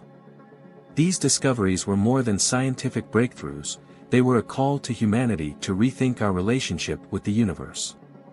Centuries later, Carl Sagan would take that call to a new level, challenging us to see ourselves not as separate from the cosmos, but as integral parts of it.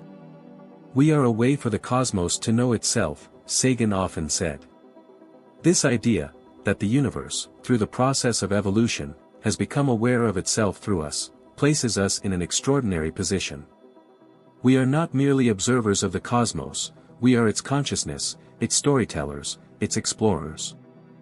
And yet, for all the beauty and grandeur of this realization, we cannot escape the fact that the universe is a place of extremes. It is a place where stars are born in violent explosions of gas and dust, where black holes devour anything that crosses their event horizons, and where entire galaxies collide in cataclysmic displays of cosmic energy. It is a place where the forces of nature, from gravity to electromagnetism, operate on scales so vast, so immense, that they dwarf our human experience. But within this chaos, there is also order. The universe is governed by laws that are elegant in their simplicity and profound in their consistency. The same force that causes an apple to fall from a tree is the force that governs the orbits of planets, the trajectories of comets, and the expansion of the universe itself. This unity of natural law, this deep connection between the forces that shape the cosmos and the forces that shape our everyday lives, is one of the most humbling and inspiring truths of modern science. Galileo's insights laid the groundwork for this understanding. His observations challenged the prevailing view of the universe as a static, unchanging place. In revealing the imperfections of the moon, the moons of Jupiter, and the phases of Venus, he opened our eyes to the dynamic nature of the cosmos, a cosmos that is always in motion, always evolving, always revealing new wonders. Today, we build on this legacy, looking deeper into the universe than ever before. With instruments like the Hubble Space Telescope and the James Webb Space Telescope, we can peer back in time, seeing light from galaxies formed just a few 100 million years after the Big Bang. We can study the formation of stars and planets in distant nebulae, and we can explore the strange and mysterious worlds that orbit other stars. Each new discovery adds another layer to our understanding, another piece to the puzzle of existence. But for all our advances, we are still only beginning to grasp the true nature of the universe. Dark matter and dark energy, two of the most profound mysteries of our time, remain elusive. Together, they make up about 95% of the universe, yet we cannot directly observe them. We know they exist because we can see their effects on galaxies and the expansion of the universe, but their true nature remains beyond our current understanding. What is dark matter made of? What drives the accelerating expansion of the universe? These are questions that challenge the very foundations of our knowledge and remind us that the universe is far stranger and more complex than we can imagine.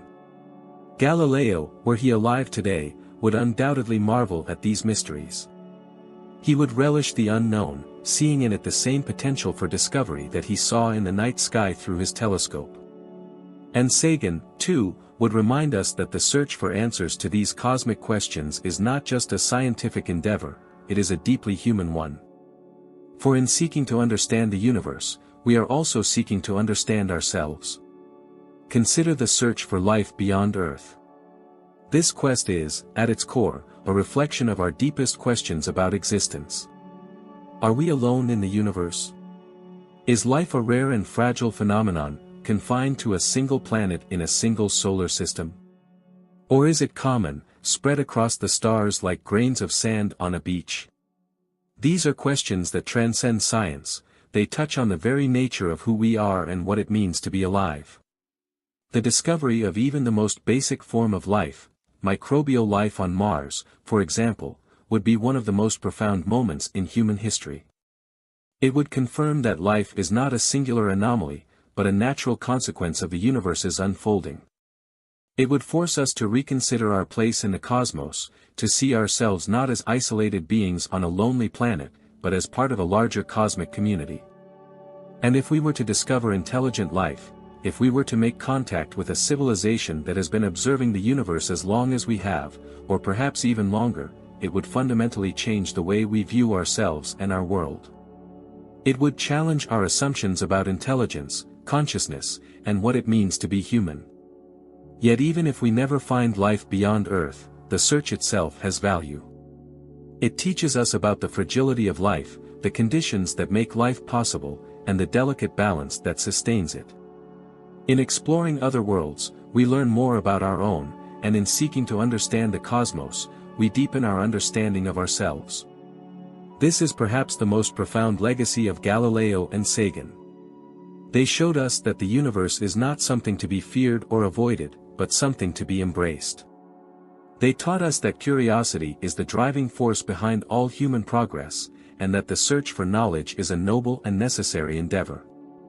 They reminded us that while we may be small in the grand scheme of things, we are capable of great things. The universe is vast, and our time in it is brief. But within that brief time, we have the power to explore, to discover, and to create meaning. We are, in a very real sense, the universe becoming aware of itself. And as we continue to ask questions, to seek answers, and to look up at the stars with wonder, we carry forward the legacy of those who came before us. For in the end, the universe is not just a place we observe, it is a place we belong. It is the story of all things, of galaxies and stars, of planets and moons, of life and consciousness. And we, with our telescopes and our spacecraft, our questions and our dreams, are part of that story. As long as we continue to explore, to ask, and to wonder, we will remain part of the grand cosmic journey, a journey that began billions of years ago with the birth of the stars and will continue long after we are gone, stretching across the vastness of space and time, ever unfolding, ever revealing new wonders. As we continue this cosmic journey, we come to understand that the universe is not only a vast expanse of space and time but also a deep reservoir of possibilities that challenge our perceptions of existence, of life, and of consciousness. Galileo, with his simple telescope, was one of the first to lift the veil on the heavens, showing us that the cosmos is far more intricate and wondrous than our limited senses can perceive. He revealed a universe that obeys laws, laws that we, as human beings, have the unique ability to comprehend. Today, with instruments far more powerful than Galileo could have ever imagined, we peer deeper into the universe, probing its mysteries and continuing the search for answers to questions that have puzzled humanity for millennia. Among the most profound of these questions is the search for extraterrestrial life.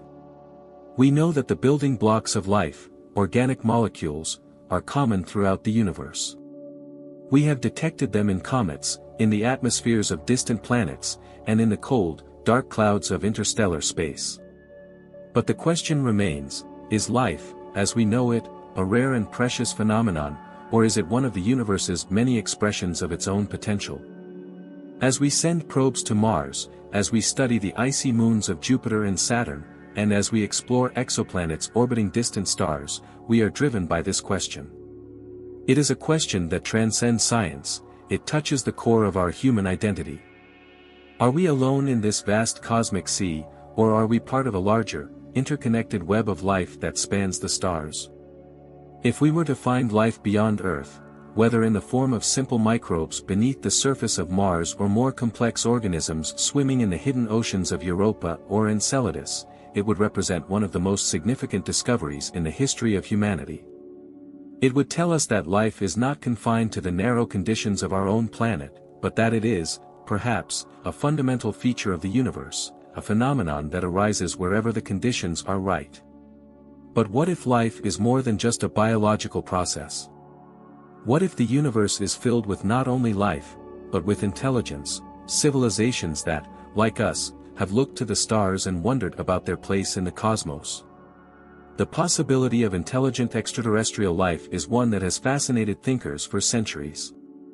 From Galileo's time to our own, we have wondered whether we might one day communicate with beings from distant worlds, beings who have evolved under different stars, with different cultures, different technologies, and different ways of understanding the universe. And yet, for all our searching, we have not yet found evidence of intelligent life beyond Earth. This is the heart of the Fermi paradox. In a universe so vast, with billions of stars and even more planets, where is everyone? If intelligent life is common, why have we not yet encountered it? There are many possible answers to this paradox. One possibility is that intelligent civilizations are exceedingly rare, that the conditions necessary for life to evolve to the level of complexity required for intelligence are so specific, so fragile, that they occur only rarely, even in a universe as vast as ours. Another possibility is that intelligent civilizations, once they arise, do not last long. They may destroy themselves through war, environmental collapse, or technological catastrophe before they ever have the chance to reach out to the stars. Yet another possibility is that intelligent civilizations are out there, but they are simply too far away for us to detect. The distances between stars are immense, and even the most powerful signals we could send would take years, centuries, or even millennia to reach another civilization. By the time our signals arrived, the civilization that received them might already be gone, or they might exist in a form so different from us that we would not recognize their communication as such. It is also possible that intelligent civilizations are intentionally avoiding us. Perhaps they have learned to remain silent, understanding that broadcasting their presence to the cosmos could be dangerous, attracting the attention of hostile forces. Or perhaps they are waiting for us to reach a certain level of development before making contact, ensuring that we are ready for the profound shift in perspective that such a discovery would bring. Whatever the answer, the search for extraterrestrial intelligence, SETI, remains one of the most intriguing and ambitious projects in human history. It is a search that reflects not only our curiosity about the universe, but our desire to understand ourselves. For if we are not alone, if there are other beings out there who have also evolved, who have also looked up at their night sky and wondered about the nature of existence, then we are part of something far greater than we have ever imagined. We are part of a cosmic community, bound together not by geography or culture, but by the shared experience of being conscious in a universe filled with mystery. Carl Sagan often spoke of the pale blue dot that famous image of Earth taken by the Voyager spacecraft from the edge of our solar system.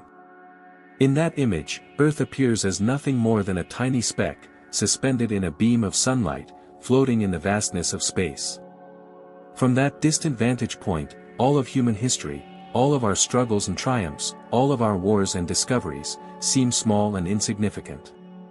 And yet, in that smallness, there is also a profound sense of significance. For in the vastness of the universe, we are one of the few places, perhaps the only place, where the universe has become conscious of itself. This consciousness, this ability to reflect on the cosmos and our place within it, is what sets us apart. It is what gives meaning to our search for extraterrestrial life, for in seeking others, we are also seeking to understand ourselves. We are asking whether the story of life on Earth is unique, or whether it is part of a much larger, much grander narrative that spans the stars. And even if we never find other intelligent beings, the search itself will have taught us something valuable. It will have taught us about the nature of life, the conditions that make life possible, and the fragility of the ecosystems that sustain it. It will have reminded us that we are custodians of a rare and precious world, one that teems with life in a universe that, as far as we know, is mostly silent and lifeless. But the silence of the universe does not diminish its beauty. In fact, it enhances it. For in that silence, we find room for wonder, for contemplation, for the deep, abiding sense of mystery that has driven explorers and thinkers from Galileo's time to our own. The universe, with all its stars and galaxies, its nebulae and black holes, is not just a place we inhabit, it is a place that invites us to explore, to question, and to dream. And as long as we continue to look to the stars, as long as we continue to ask the big questions, about life, about intelligence, about the nature of the cosmos, we will remain connected to that grand cosmic journey. For the search for extraterrestrial life is not just about finding others, it is about understanding what it means to be alive, to be conscious, and to be part of this vast, magnificent universe.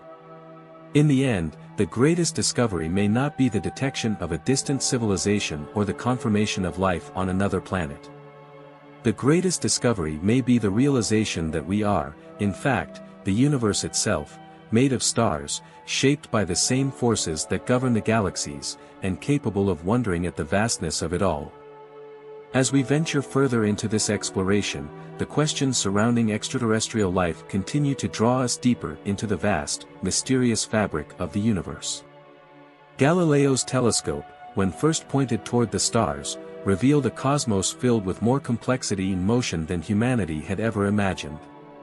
Today, as we look to the skies with far more advanced instruments, we are beginning to understand just how intricate and full of potential this universe truly is.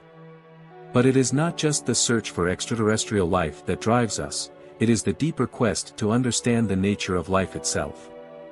What are the conditions that give rise to life? Is it a fragile and rare occurrence, requiring an extraordinary set of circumstances, or is life a natural byproduct of the processes that govern the universe, likely to appear wherever the conditions are even remotely favorable? When we look at Earth, we see a planet teeming with life in every imaginable form, from the deepest ocean trenches to the highest mountaintops, from the hottest deserts to the coldest polar ice caps. Life, it seems, is remarkably adaptable, able to thrive in extreme environments that were once thought to be completely inhospitable. This discovery, that life can exist in such a wide range of conditions, has transformed the way we think about the potential for life elsewhere in the cosmos. If life can survive and even flourish in the extreme environments of Earth, around hydrothermal vents on the ocean floor, in the acidic pools of Yellowstone, or within the icy crusts of Antarctica, then perhaps it can exist in the similarly extreme environments of other planets and moons. Europa, one of Jupiter's moons, is covered in a thick layer of ice, but beneath that ice is believed to be a vast ocean of liquid water. Enceladus, a moon of Saturn, also harbors subsurface oceans, from which geysers of water vapor erupt through cracks in the ice. These moons, with their hidden oceans, represent some of the most promising places in our solar system where life might exist, not as we know it on the surface of Earth, but in deep, dark environments similar to the hydrothermal vents where life thrives at the bottom of our oceans. But it is not just the icy moons of our solar system that intrigue us. Mars, with its dry, barren landscape, may have once been a much more hospitable world. Evidence suggests that ancient Mars had liquid water flowing across its surface, filling rivers, lakes, and perhaps even oceans. Could life have once existed on Mars, when its climate was more temperate? And if so, could some form of life still be clinging to existence beneath the surface, in underground reservoirs of water?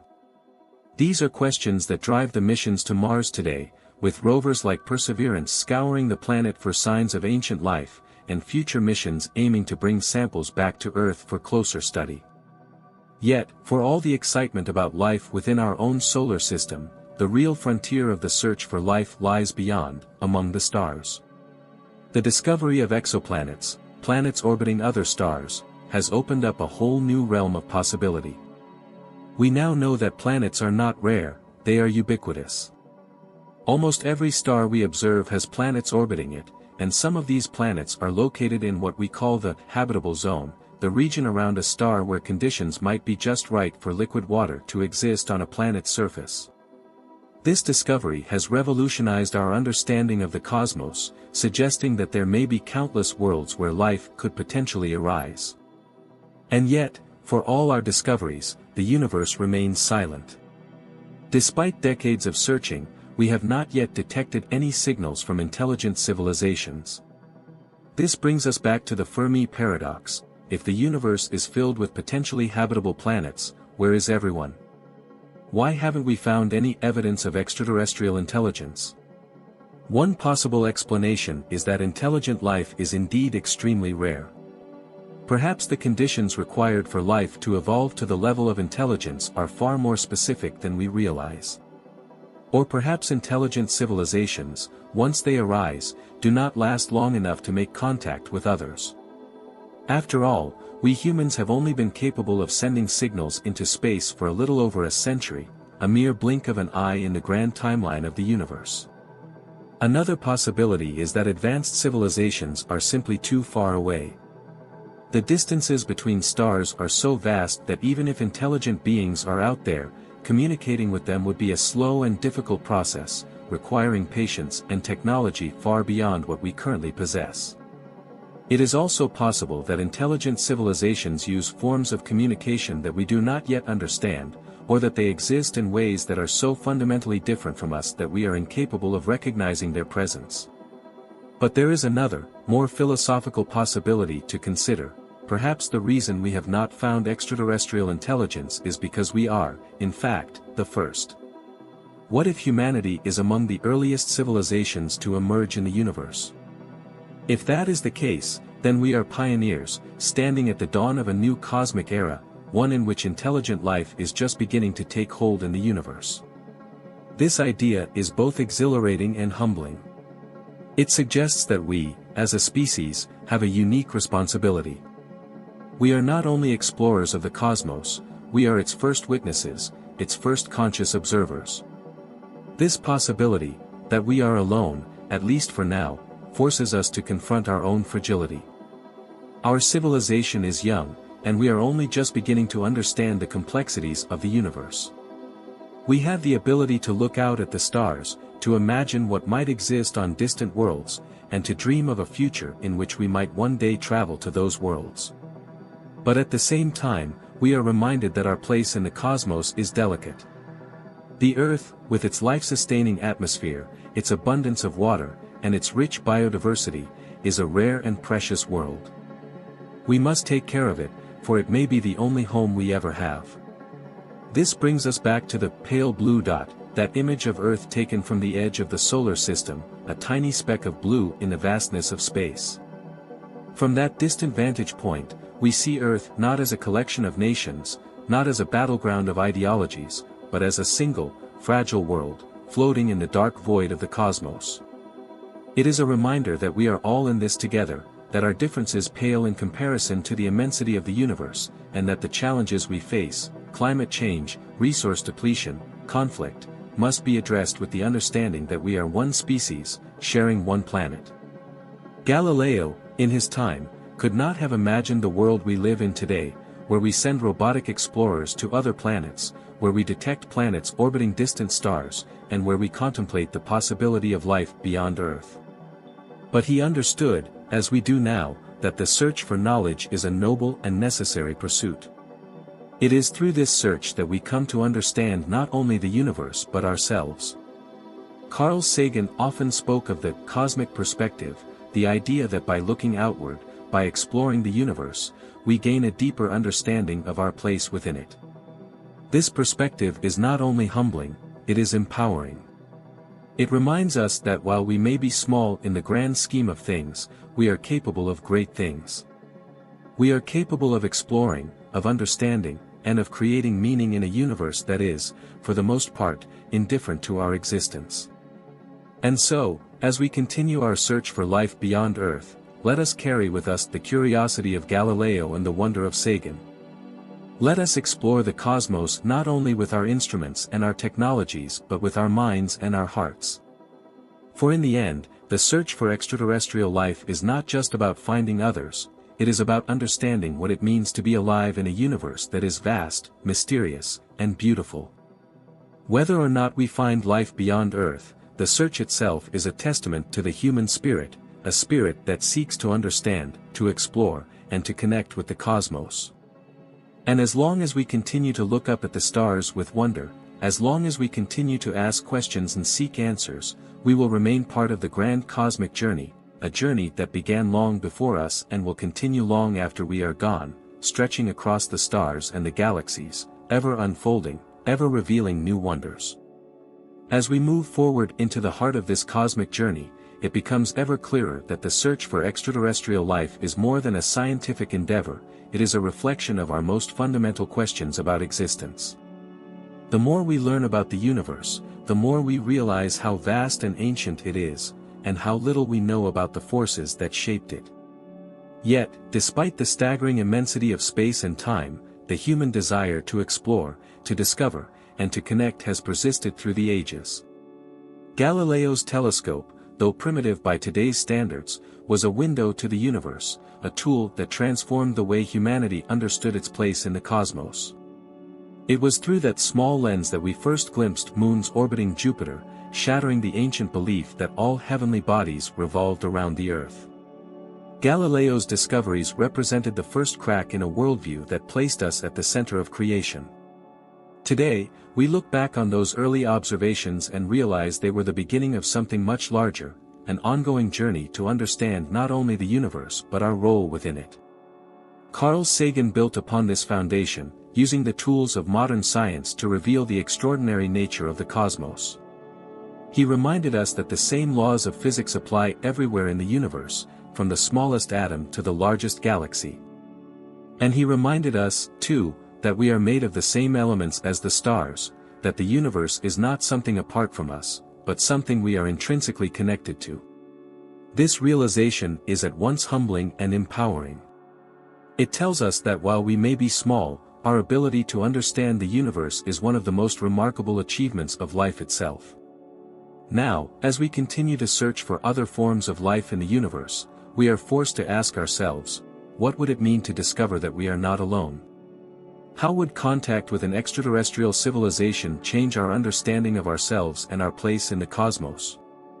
One possibility is that the discovery of extraterrestrial life, whether microbial or intelligent, would be a unifying moment for humanity. Throughout history, we have often defined ourselves by our differences, by the borders between nations, by the distinctions between cultures, by the conflicts over resources and ideas. But the realization that we are not the only intelligent beings in the universe might shift that perspective. It might force us to see ourselves not as separate nations, but as a single species, sharing a fragile world in a vast and mysterious universe. This cosmic shift in perspective could lead to a new era of cooperation, as humanity turns its gaze outward toward the stars. It might inspire us to work together to solve the problems that face us here on Earth: climate change, poverty, inequality, and conflict, understanding that we are all passengers on the same small, blue planet, adrift in the dark sea of space. The challenges we face, though daunting, are surmountable when viewed through the lens of our shared responsibility to protect the only home we know. But there is another possibility, one that speaks to the deeper philosophical and existential implications of discovering extraterrestrial life. What if we find that we are indeed alone, at least for now? What if, despite all our searching, we find no evidence of intelligent civilizations, no signals from distant worlds, no artifacts of advanced technology? This realization, though sobering, would not diminish the significance of our existence. Instead, it might serve as a reminder of just how extraordinary life on Earth truly is. In a universe that is, for the most part, cold and lifeless, the emergence of life, conscious, intelligent life, on our planet represents something truly remarkable. It suggests that life, wherever it appears, is a rare and precious phenomenon, one that must be nurtured and protected. If we are alone in the universe, then we carry a special responsibility. We are the stewards of life, the caretakers of a world that has produced not only diverse ecosystems and complex organisms, but beings capable of reflecting on their own existence. In this sense, the search for extraterrestrial life is not just about finding others, it is about understanding what it means to be alive, to be conscious, and to be aware of our place in the grand narrative of the cosmos. There is a third possibility as well, one that stretches the imagination even further. What if the life we are searching for is so different from our own that we fail to recognize it when we find it? What if extraterrestrial intelligence exists in forms that are beyond our comprehension, in ways that defy our understanding of biology, technology, or consciousness? The universe, after all, is full of surprises, and life, as we know it, may be just one of many possible expressions of the laws of nature. This idea, that life and intelligence could exist in forms we cannot yet imagine, forces us to expand our definition of what it means to be alive or intelligent. Could life exist as pure energy, as patterns of information encoded in the fabric of space-time itself? Could intelligent beings communicate through means that do not rely on language or signals, but through the manipulation of physical forces or even quantum phenomena? These possibilities, though speculative, remind us that the universe is far more complex and mysterious than we can currently comprehend. Whether we find life that is similar to us, vastly different, or discover that we are alone, the journey itself holds profound meaning. The search for life beyond Earth is not just about answering scientific questions, it is about confronting the deepest questions of existence. Who are we? Why are we here? What is the purpose of life in a universe that is so vast and seemingly indifferent to our presence? These are questions that transcend science. They are questions that touch on philosophy, ethics, and spirituality. They force us to consider the nature of consciousness, the meaning of life, and the responsibilities we have as the only known intelligent beings in the cosmos. If we are to find other intelligent beings, or if we are to discover that we are alone, one thing remains clear: the universe, in all its complexity and beauty, is a place of infinite possibility. It is a place where stars are born and die, where galaxies collide and merge, where black holes warp the very fabric of space and time. It is a place where life, in all its diversity and fragility, can emerge, evolve, and thrive. And it is a place where, on at least one small planet, beings have arisen who can contemplate their own existence, who can ask questions about the nature of reality, and who can seek to understand the cosmos in which they live. Galileo and Sagan, in their time, were driven by the same desire, to understand the universe, to explore its mysteries, and to share the wonder of discovery with others. They saw science not just as a method for acquiring knowledge, but as a way of connecting with the cosmos, of finding meaning in the vastness of space and time. Today, as we continue their legacy, we are reminded that the search for life, the search for knowledge, and the search for meaning are all part of the same grand journey, a journey that began when humanity first looked up at the stars and wondered. The universe, in all its magnificence, invites us to keep exploring, to keep asking questions, and to keep seeking answers. Whether we find life beyond Earth or not, the search itself is a testament to the human spirit, a spirit of curiosity, of wonder, and of the desire to understand our place in the cosmos. And as long as we continue to look to the stars, as long as we continue to seek out the mysteries of the universe, we will remain connected to that grand cosmic narrative, a narrative that stretches across time and space, across the stars and galaxies, ever unfolding, ever revealing new wonders. As we continue to explore the profound possibilities of our relationship with the universe, the search for extraterrestrial life becomes not just a scientific endeavor but a deeply philosophical and ethical question. What if we do make contact with an intelligent civilization? What would that mean for us as a species? And what responsibilities would we carry as representatives of Earth, stepping into a cosmic dialogue that has the potential to reshape everything we know? First, let us imagine the moment of contact, the day when, perhaps, a signal is received from a distant star, carrying with it unmistakable evidence of intelligent life. Such a discovery would be one of the most transformative moments in human history. It would force us to confront the reality that we are not alone, that life has evolved elsewhere in the universe, and that intelligent beings, different from ourselves yet capable of thought and communication, have arisen on distant worlds. The immediate reaction to such a discovery would be a mixture of awe, fear, and excitement. Awe, because we would be witnessing something truly extraordinary, confirmation that the cosmos is home to more than just the human race. Fear, because the unknown always carries with it a sense of danger. What kind of civilization is reaching out to us? What are their intentions? Do they seek peaceful exchange, or do they view us as insignificant or even hostile? And excitement, because this discovery would open up a new chapter in the story of humanity, a chapter in which we are no longer just citizens of Earth, but participants in a larger, interstellar community. But beyond these initial emotions, the discovery of intelligent extraterrestrial life would raise profound ethical questions.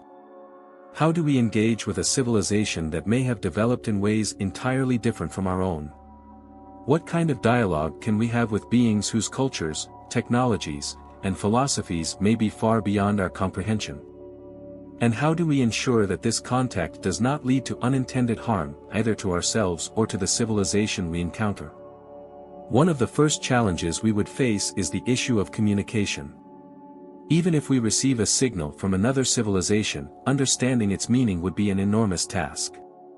Their language, their symbols, their methods of encoding information may be radically different from anything we know.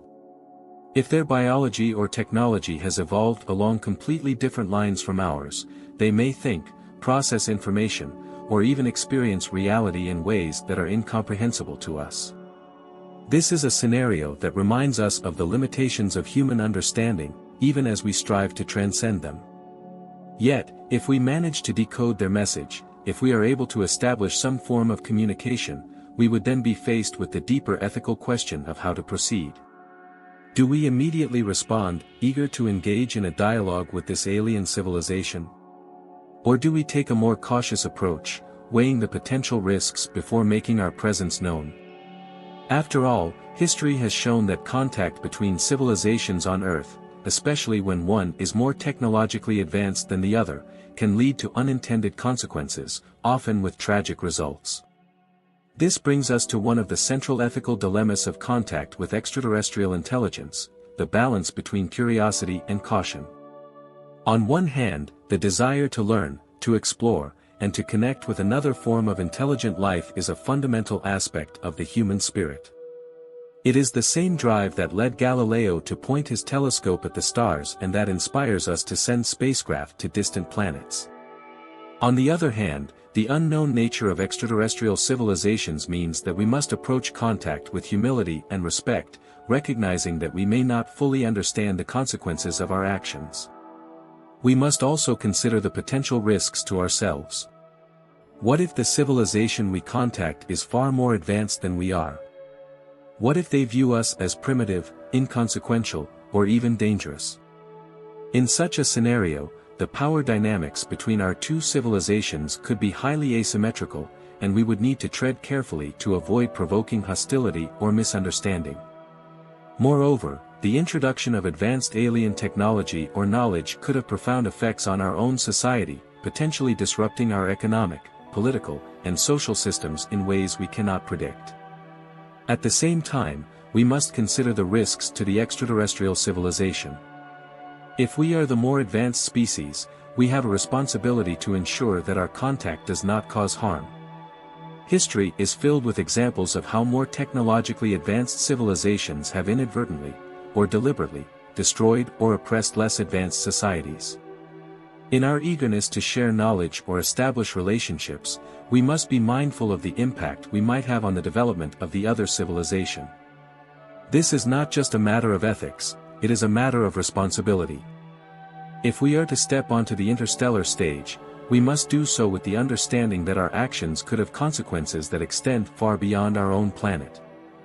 These ethical concerns extend even further when we consider the possibility that extraterrestrial civilizations may have their own systems of morality, their own philosophies, and their own ways of understanding the universe. What if their values are fundamentally different from ours? What if they have no concept of individual rights, democracy, or human equality? How do we engage with beings whose moral framework is so alien to our own, and how do we reconcile their views with our own ethical principles? In this sense, contact with extraterrestrial intelligence would not only challenge our understanding of science and technology, it would challenge our understanding of morality in ethics.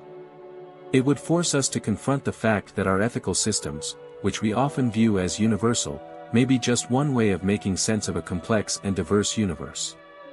It would invite us to consider the possibility that there are other ways of being, other ways of living, and other ways of understanding right and wrong. This is where the legacy of thinkers like Galileo and Sagan becomes so important. Both of these visionaries understood that the search for knowledge is not just about acquiring facts, it is about expanding our minds and our hearts, about embracing the unknown with curiosity, humility, and a deep respect for the complexity of the universe. Galileo, in his time, faced fierce opposition from those who clung to old ways of thinking, but he persevered, driven by a desire to understand the cosmos. Sagan, too, reminded us that the universe is not just a place of cold, hard facts, it is a place of wonder, beauty, and meaning. In the same way, the search for extraterrestrial intelligence and the potential for contact with alien civilizations invite us to expand our moral imagination. They ask us to consider what it means to be part of a universe that is teeming with possibility, and they challenge us to think deeply about our responsibilities as explorers, as scientists, and as representatives of Earth. Even if we never make contact with extraterrestrial intelligence, the search itself has value. It forces us to think beyond our immediate concerns, to look outward rather than inward, and to consider the bigger picture. It reminds us that we are part of a much larger story, a cosmic story that has been unfolding for billions of years, long before humanity appeared on the scene, and that will continue long after we are gone. And in this realization, we find not only humility but also hope. For while we may be small in the grand scheme of things, our ability to wonder, to ask questions, and to seek understanding is one of the most extraordinary things about us. We are, as Sagan said, star stuff contemplating the stars. We are a way for the universe to know itself, and in that knowledge, we find meaning. As we continue to explore the universe, whether through telescopes, spacecraft, or the search for extraterrestrial life, let us do so with a sense of wonder, respect, and responsibility. Let us remember that the universe, for all its vastness, is a place of profound connection, a place where every star, every planet, and every living being is part of a grand cosmic web that stretches across space and time. And as long as we continue to ask questions, to seek answers, and to reach out to the stars, we will remain part of that web, a part of the story of the universe, a story that is still unfolding, ever revealing new wonders, ever inviting us to explore, to learn, and to dream. As we push deeper into this exploration of our place in the universe and the ethical questions surrounding potential contact with extraterrestrial intelligence, we must also consider the long-term future of humanity. What lies ahead for us as a species, both here on Earth and beyond?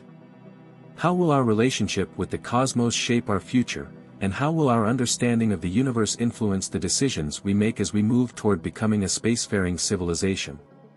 Humanity stands at a pivotal moment in its history.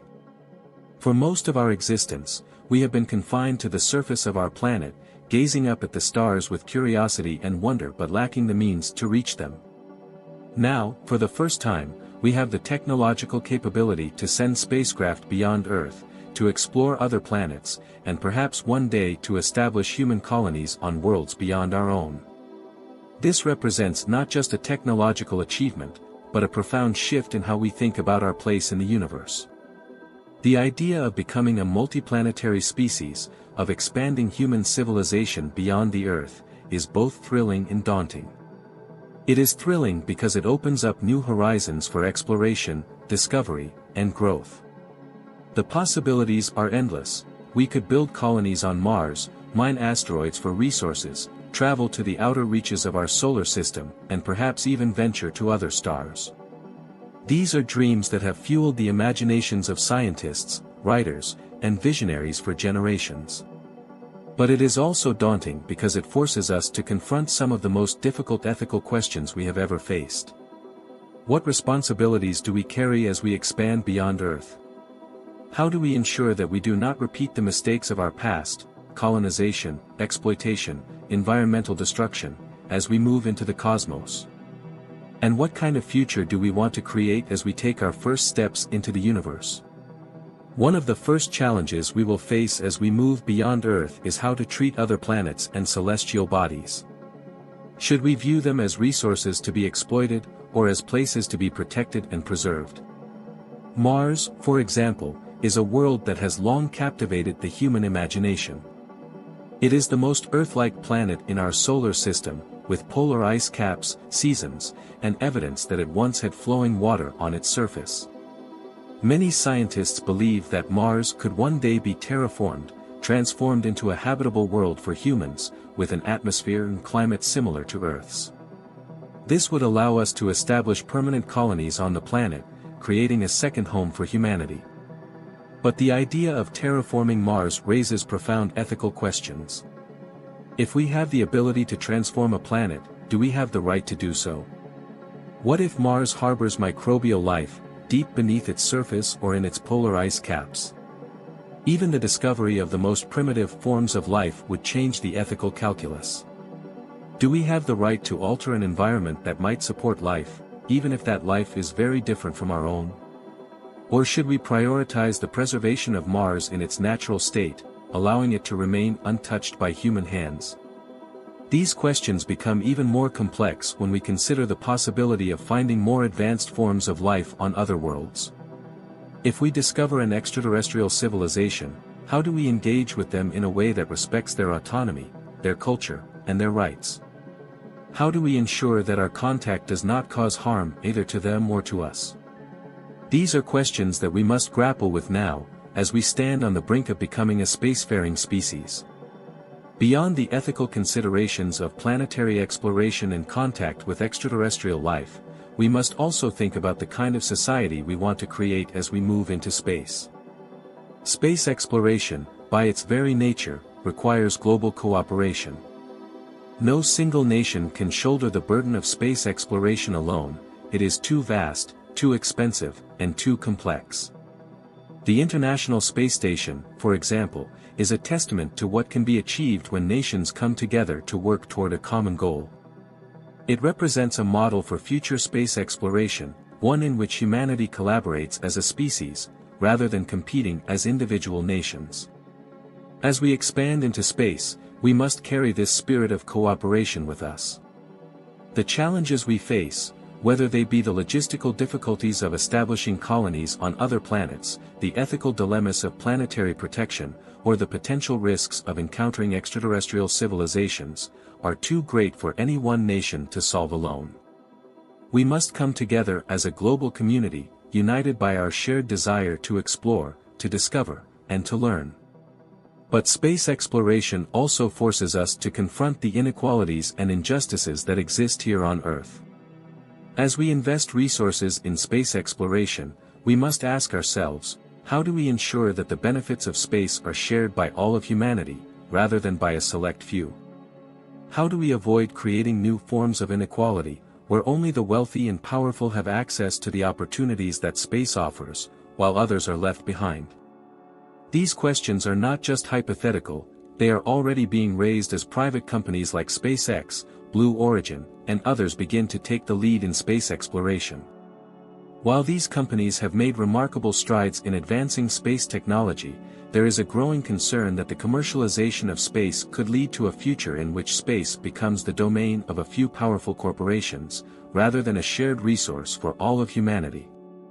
To address these concerns, we must think carefully about the legal and ethical frameworks that will govern space exploration. The Outer Space Treaty, signed in 1967, established some basic principles for the exploration and use of space, including the idea that space should be used for peaceful purposes and that no nation can claim sovereignty over a celestial body. But as we move into an era where private companies play a major role in space exploration, we may need to update or expand these frameworks to ensure that space remains a global commons, accessible to all. We must also consider the environmental impact of space exploration. Just as we have learned to recognize the importance of environmental stewardship here on Earth, we must apply those same principles to space. Space is not a limitless frontier, it is a delicate and fragile environment. The growing problem of space debris, for example, threatens not only future space missions but also the sustainability of space exploration itself. As we launch more satellites, spacecraft, and missions into space, we must ensure that we do so in a way that minimizes harm to the space environment. As we contemplate the future of humanity in space, we are reminded of the cosmic perspective, a perspective that Galileo helped to usher in with his telescope and that Carl Sagan articulated so beautifully. This perspective reminds us that we are not the center of the universe, but a part of it. We are one species, on one planet, in a vast and ancient cosmos. And as we look to the stars, we must remember that our actions have consequences, not only for ourselves but for the universe we inhabit. In this sense, the future of humanity in space is not just about technology or exploration, it is about responsibility. It is about how we choose to engage with the universe, how we choose to treat the planets, moons, and ecosystems we encounter, and how we choose to share the benefits of space exploration with all of humanity. It is about creating a future that is not only prosperous but just, not only innovative but ethical. As we continue our journey into the cosmos, let us carry with us the spirit of Galileo and Sagan, a spirit of curiosity, wonder, and humility. Let us explore the universe not as conquerors, but as stewards, recognizing that we are part of a larger whole. And let us ensure that, as we reach for the stars, we do so with a sense of responsibility, of care, and of respect for the universe that has given us the gift of life. For in the end, the universe is not just a place we explore, it is a place we belong. And as long as we continue to ask questions, to seek answers, and to look up at the night sky with wonder, we will remain part of the grand cosmic story, a story that is still unfolding, ever revealing new wonders, ever inviting us to dream, to explore, and to grow. As we move forward, contemplating humanity's future in space and our role as stewards of the cosmos, we are drawn deeper into the ethical, scientific, and philosophical challenges that lie ahead. The journey into space, though driven by a spirit of discovery and exploration, must also be guided by a deep sense of responsibility. The universe, vast and ancient, invites us to explore its mysteries, but it also demands that we proceed with caution, care, and humility. One of the key challenges we will face as we expand into space is the development of new technologies that allow us to travel farther and stay longer. Human beings, after all, are not naturally suited to survive in the harsh environments of space. The vacuum of space, the lack of atmosphere, the extreme temperatures, and the constant bombardment of cosmic radiation all present significant obstacles to long-term space travel and colonization. To overcome these challenges, scientists and engineers are working on a wide range of technologies, from advanced spacecraft propulsion systems to radiation shielding, to life support systems that can sustain human life in space for extended periods. These technologies represent the cutting edge of human ingenuity, but they also raise important ethical questions. How far should we go in modifying our bodies or our environments to survive in space? Should we embrace technologies that alter our biology, such as genetic engineering or cyborg enhancements, to make ourselves more resilient to the conditions of space? Or should we focus on adapting our spacecraft and habitats to meet the needs of our existing biology? This debate touches on deeper questions about the nature of humanity and our relationship with technology. If we begin to modify our bodies in significant ways, whether through genetic engineering, cybernetic enhancements, or other forms of biotechnology, are we still the same species?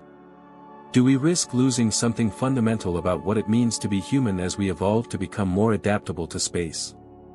Or is this simply the next step in our evolutionary journey, one that allows us to transcend the limitations of our biology and continue exploring the universe? Some visionaries, like Elon Musk and other proponents of human colonization of Mars, argue that we must become a multiplanetary species to ensure the survival of humanity.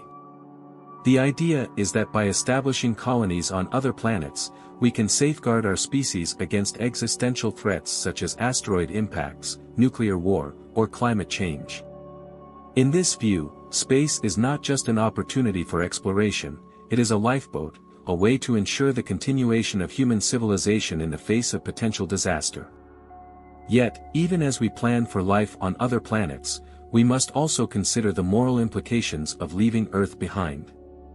Should we prioritize the exploration and colonization of space over addressing the problems we face here on Earth? How do we balance the need to explore and expand with the need to care for our own planet, which remains the only home we have ever known? This tension between exploration and stewardship is not new. Throughout history, human beings have sought out new frontiers, whether crossing oceans, scaling mountains, or venturing into the depths of the Earth's wilderness. But with each new frontier, we have also had to reckon with the consequences of our actions. The colonization of new lands has often come at great cost, both to the indigenous peoples who lived there and to the natural environments that were disrupted. As we look to the stars, we must ask ourselves, how can we avoid repeating these mistakes? How can we explore space in a way that is ethical, just, and sustainable? One potential solution lies in the concept of planetary protection, a set of guidelines and principles aimed at preserving the natural environments of other planets and moons. These principles are based on the idea that we have a responsibility to avoid contaminating other worlds with Earth-based organisms or materials. If we are to explore Mars, Europa, Enceladus, or any other potentially habitable world, we must do so in a way that minimizes the risk of biological contamination, both to protect any potential alien life forms that may exist there and to preserve the scientific integrity of these worlds for future study. But planetary protection is not just about avoiding contamination. It is also about respecting the intrinsic value of other worlds. Even if we do not find life on Mars or other planets, these places still have value, cultural, scientific, and perhaps even spiritual. They are part of the natural heritage of the universe, and we have a responsibility to preserve them for future generations, just as we have a responsibility to preserve the natural wonders of Earth. This raises another important question: should we terraform other planets, such as Mars, to make them more hospitable to human life? Terraforming is the process of altering a planet's environment to make it more Earth-like, potentially by thickening the atmosphere, introducing water, or even releasing greenhouse gases to warm the surface. While this could make Mars a more viable place for human settlement, it would also fundamentally alter the planet's natural state. The ethics of terraforming are complex. On one hand, transforming Mars into a habitable world could provide a new home for humanity, offering a solution to overpopulation or environmental degradation on Earth. On the other hand, it could lead to the loss of Mars as it currently exists, a unique, pristine world that has been shaped by billions of years of natural processes. Do we have the right to change an entire planet for our own purposes, even if it is currently lifeless? And what if we discover life on Mars, even microbial life? Does the existence of even the smallest form of life give us a moral obligation to protect that planet from human interference? These questions are not easy to answer, but they highlight the need for a thoughtful, ethical approach to space exploration.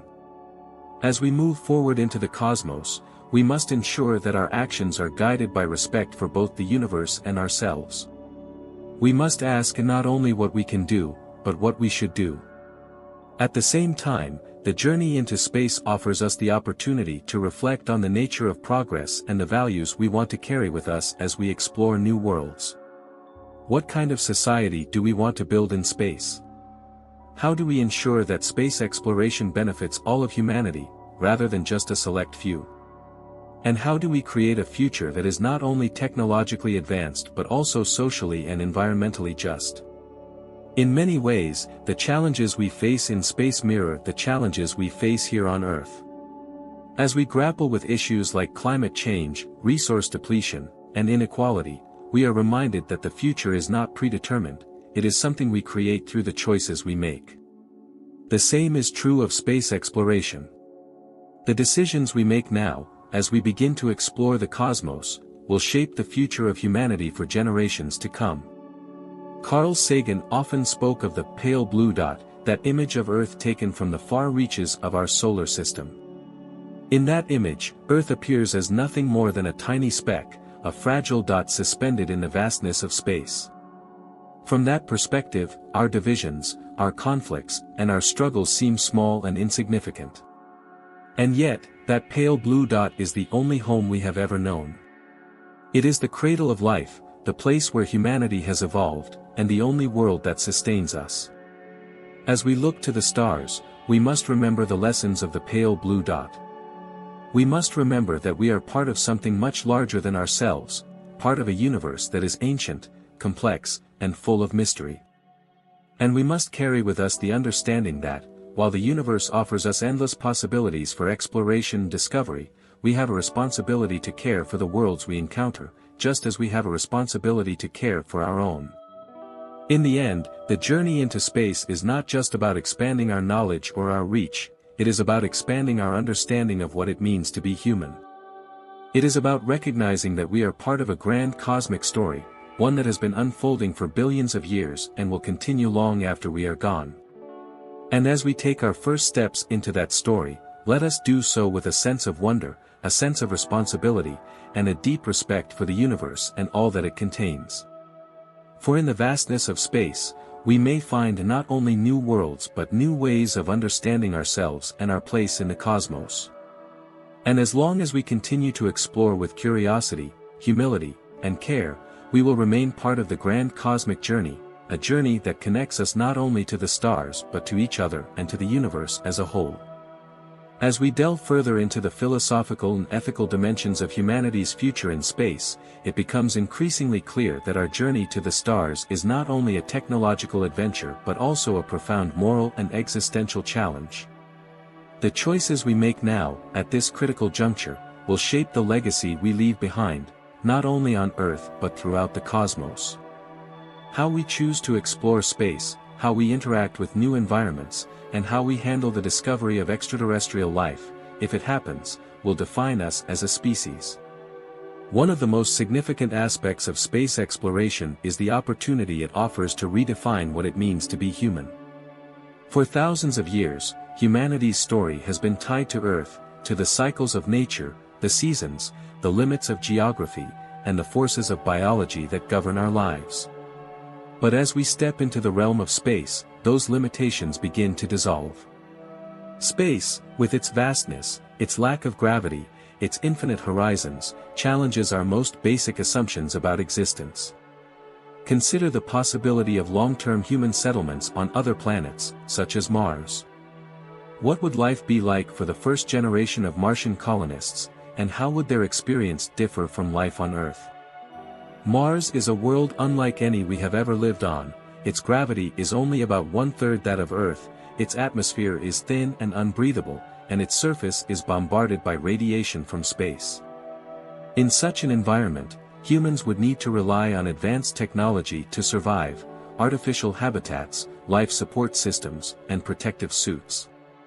But beyond the practical challenges, there is a deeper question: how would living on Mars change us? Would we still see ourselves as Earthlings, or would we begin to develop a new identity, one tied to our new home? Over time, might Martian colonists evolve into a distinct society, with its own culture, values, and ways of thinking? And what of the physical changes that might occur? The lower gravity on Mars could lead to changes in human physiology over generations, longer limbs, weaker muscles, and potentially even changes in the way we age. These changes, both cultural and biological, would mark the beginning of a new chapter in human evolution, one that extends beyond the boundaries of Earth. In a broader sense, living on other worlds might force us to reconsider what it means to belong to a planet. For all of human history, we have been tied to the rhythms of Earth, the rising and setting of the sun, the changing seasons, the cycles of day and night. But on Mars, those rhythms are different.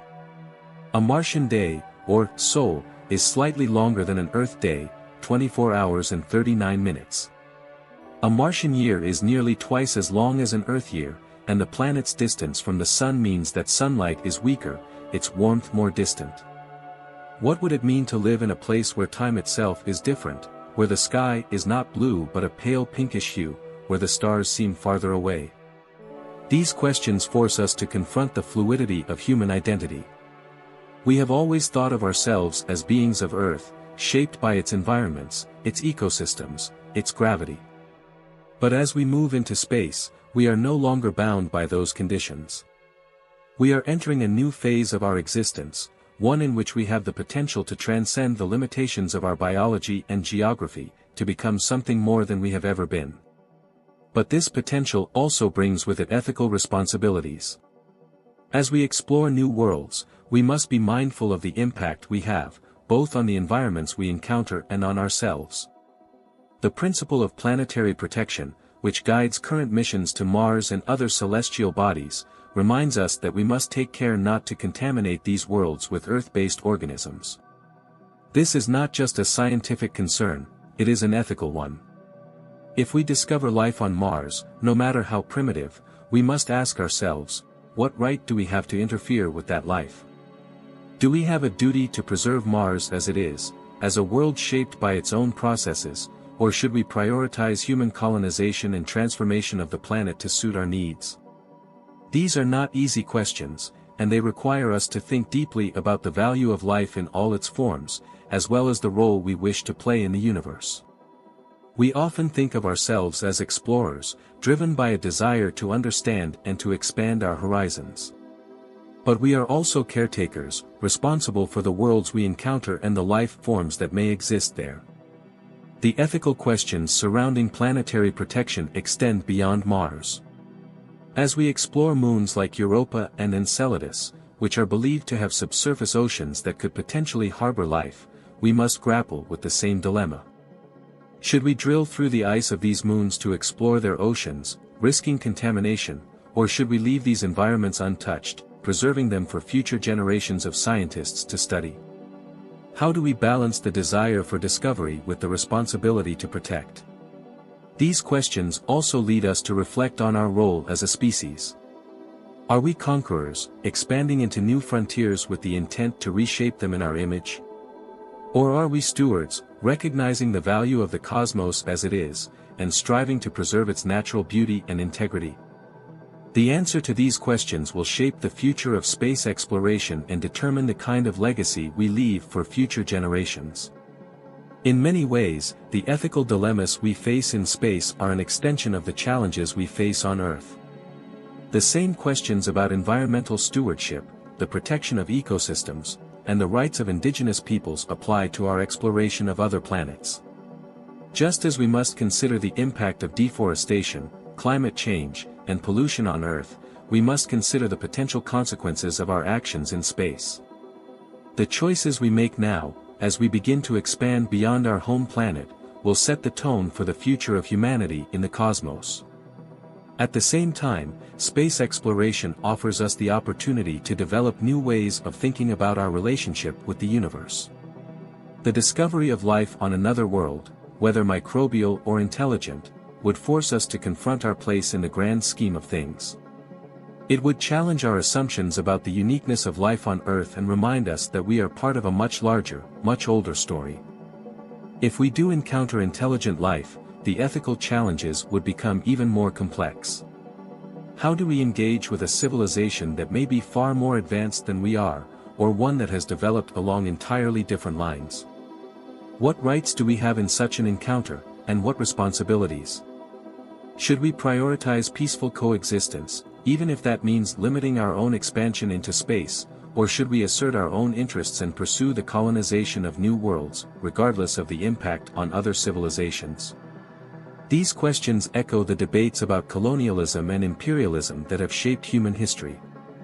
Just as the European colonization of the Americas, Africa, and Asia had profound consequences for the indigenous peoples of those continents, our exploration of space could have similarly profound consequences for any life forms we encounter. We must learn from the lessons of history and approach space exploration with humility, recognizing that we are not the only beings who may have a stake in the future of the universe. This brings us to the deeper philosophical question of what kind of future we want to create as we move into space. Will we build a future based on cooperation, sustainability, and respect for other forms of life, or will we repeat the patterns of exploitation and domination that have characterized so much of human history? The cosmos offers us a blank slate, a chance to redefine what it means to be human and to build a society that reflects our highest ideals. But it also presents us with immense challenges, and the choices we make now will determine whether we rise to meet those challenges or fall short. As we contemplate our future in space, we must remember that the universe is not just a place to explore, it is a place that invites us to reflect on who we are and who we want to become. Space exploration is a journey not only outward, but inward, into the depths of our own humanity. It forces us to confront our fears, our hopes, our ambitions, and our responsibilities. It asks us to think deeply about the meaning of life, the nature of existence, and the role we play in the grand cosmic drama. And as long as we continue to explore with curiosity, humility, and a deep sense of responsibility, we will remain part of that cosmic story, a story that stretches across time and space, across the stars and galaxies, ever unfolding, ever revealing new wonders, ever challenging us to grow, to learn, and to become more than we were before. As we continue to trace the path of our future in space, one thing becomes clear: the universe is not only a place of exploration, but a mirror that reflects back to us the deepest aspects of our nature. In the tradition of Galileo, who first glimpsed the moons of Jupiter, and Carl Sagan, who reminded us that we are star stuff contemplating the stars, space is not just a destination, it is an invitation to reflect on what it means to be human, to consider our responsibilities as conscious beings in a vast and ancient cosmos. Galileo's discovery that Earth is not the center of the universe marked a pivotal moment in our understanding of the cosmos. It shattered the illusion of our centrality and, in doing so, expanded the boundaries of human knowledge. Today, as we prepare to extend our reach into space, we face a similar moment of reckoning. We must once again confront the fact that we are not the center, and that our actions, whether here on Earth or on distant worlds, have consequences that ripple far beyond ourselves. The discovery of other worlds, both in our solar system and beyond, offers us a chance to explore not only the physical nature of the cosmos but also the moral and ethical dimensions of our presence within it. As we stand on the cusp of becoming a multiplanetary species, we must ask ourselves, what kind of explorers do we want to be? Will we approach the universe with the same spirit of curiosity, wonder, and humility that guided Galileo and Sagan? Or will we repeat the mistakes of the past, seeing other worlds merely as resources to be exploited, with little regard for their intrinsic value or for the life that may exist there? One of the most profound questions we face is whether we will discover life beyond Earth. This is not just a scientific question, it is a question that touches the core of our identity. If we find life on Mars, Europa, or some distant exoplanet, it will force us to reconsider everything we thought we knew about life's uniqueness. No longer will we be able to think of Earth as the sole cradle of life in a barren universe. Instead, we will be part of a larger cosmic web, connected to life that has evolved in ways we can scarcely imagine.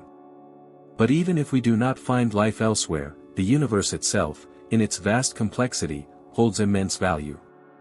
Each planet, each moon, each asteroid, is a testament to the forces that shape the cosmos, the same forces that shaped us. To look at Mars or Europa or any other world is to witness a part of the story of the universe. These places are not just stepping stones on our journey, they are living archives of cosmic history, and they deserve our respect. The idea of terraforming Mars, of transforming it into a world that can support human life, is a powerful one. It speaks to our deep desire to expand, to survive, to create a second home among the stars. But before we undertake such a monumental task, we must ask, what is the cost of such a transformation? Mars, in its current state, is a world shaped by billions of years of natural processes. It has its own story to tell, a story written in the layers of its rocks, its dry riverbeds, its ice caps. If we terraform Mars, do we risk erasing that story? And what if we find life on Mars? Even if that life is microbial, it raises profound ethical questions. Does the existence of life, no matter how simple, give Mars a claim to its own destiny, one that we must respect? Or do we have the right to change Mars to suit our own needs, even at the cost of its natural environment? These questions force us to confront the tension between our desire to explore and our responsibility to preserve. As we extend our reach into the cosmos, we must also consider the implications of contact with intelligent extraterrestrial civilizations. While the search for extraterrestrial intelligence, SETI, has yet to yield definitive results, the possibility remains that we may one day encounter beings who have evolved under different stars, in different environments, with different histories. If we do make contact, it will not only be the most significant discovery in human history, it will be a test of our ability to engage with the unknown. How do we communicate with a civilization that may be far more advanced than we are? How do we engage in a dialogue with beings whose values, cultures, and ways of thinking may be completely alien to us? And most importantly, how do we ensure that our contact does not lead to conflict, misunderstanding, or harm? Sagan often spoke of the cosmic perspective, a way of seeing ourselves not as isolated individuals or nations, but as part of a larger whole. From this perspective, we are all connected, not just to each other, but to the universe itself. The atoms in our bodies were forged in the hearts of ancient stars, and the light we see from distant galaxies has traveled across billions of years to reach us. This perspective reminds us that, for all our differences, we share a common origin and a common destiny. The cosmic perspective also challenges us to think beyond the immediate concerns of our everyday lives. It asks us to consider the long-term future of humanity, what kind of species we want to be, and what kind of legacy we want to leave behind. Will we be a species that respects the intrinsic value of other worlds, that seeks to explore with care and curiosity? Or will we be a species that imposes its will on the cosmos, without regard for the consequences? These are questions that Galileo, standing at the dawn of the scientific revolution, could never have imagined. But they are questions that we must confront as we prepare to step into the stars. For the first time in history, we have the ability to shape not only the future of our own planet but the future of other worlds as well. With that power comes responsibility. As we look to the future, we must also consider the possibility that we are, for now, alone in the universe. If that is the case, then the responsibility we carry is even greater. If life is rare, if intelligence is rarer still, then we may be the only conscious beings capable of reflecting on the nature of the cosmos. In that case, we are not just explorers, we are the universe's way of knowing itself.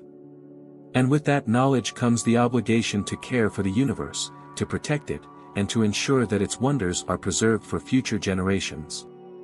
This is the message that both Galileo and Sagan would have imparted. Galileo, with his unyielding dedication to the pursuit of truth, and Sagan, with his boundless sense of wonder and his profound understanding of the interconnectedness of all things, would remind us that the universe is not ours to conquer, but ours to explore with humility and respect. The journey to the stars is not just a journey outward, it is a journey inward, into the depths of our own nature. It asks us to confront our fears, our hopes, our ambitions, and our responsibilities. It asks us to think deeply about the meaning of life, the nature of existence, and the role we play in the grand unfolding of the cosmos.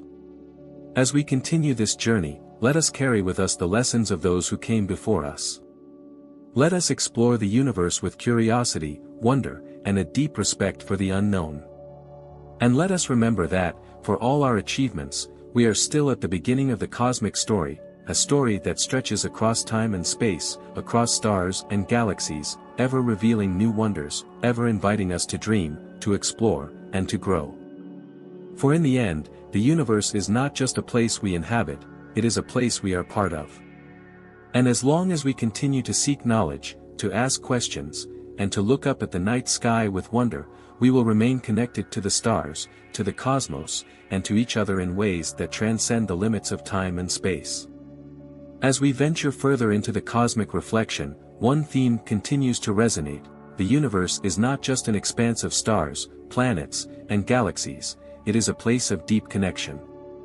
Galileo's telescope gave humanity its first glimpse of the stars as they truly are, rather than as distant points of light in the night sky.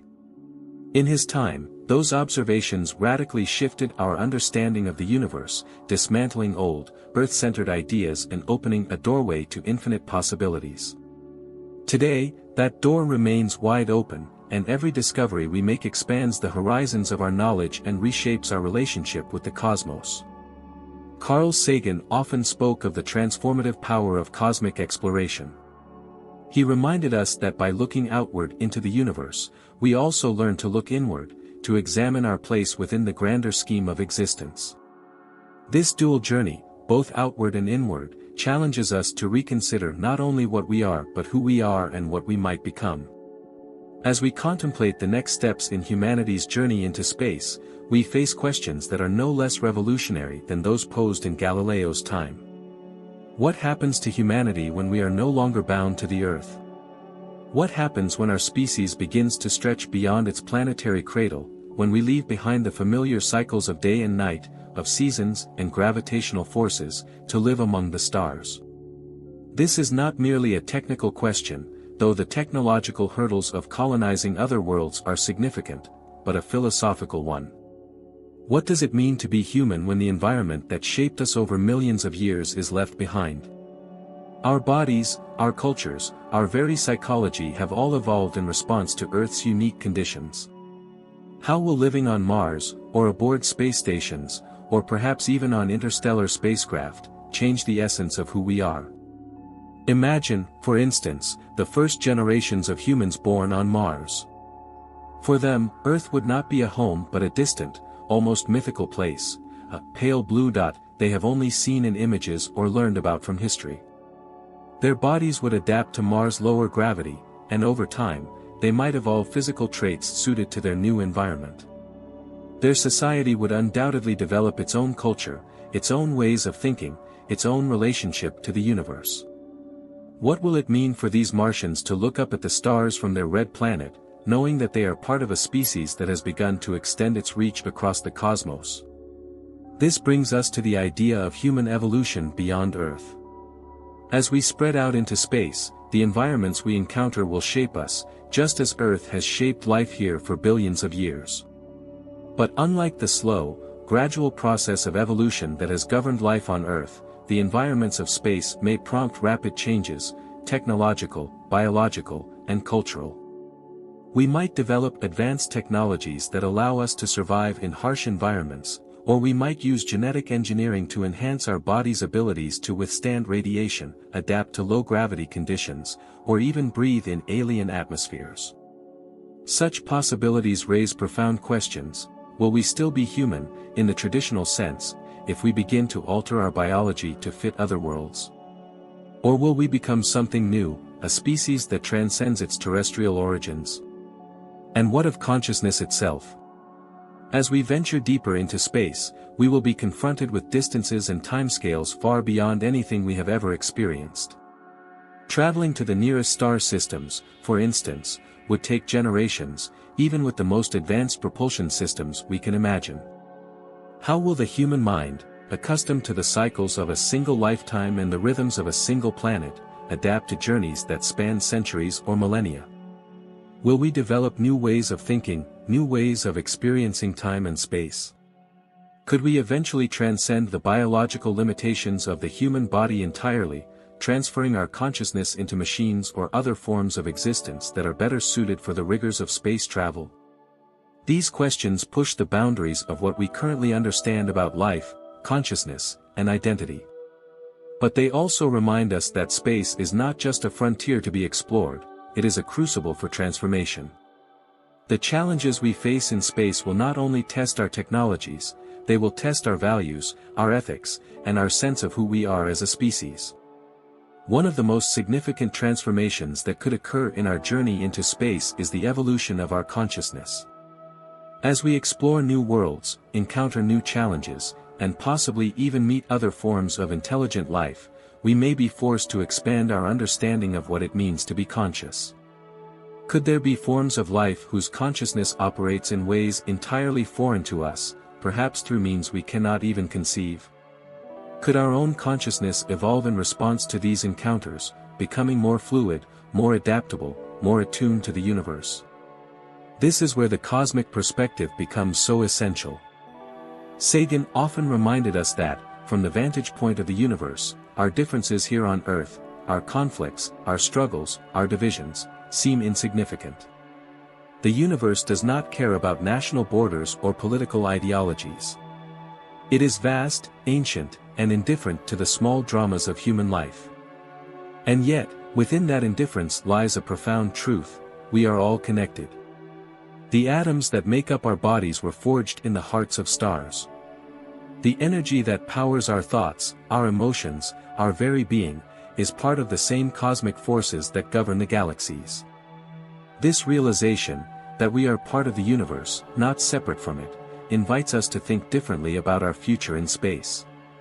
Instead of seeing space as a resource to be exploited or a challenge to be conquered, we might begin to see it as a place where we can learn to live in harmony with the cosmos. Instead of imposing our will on other worlds, we might learn to adapt ourselves to the environments we encounter, creating societies that are not only technologically advanced but also spiritually and ethically attuned to the rhythms of the universe. Such a future would require a fundamental shift in how we think about exploration.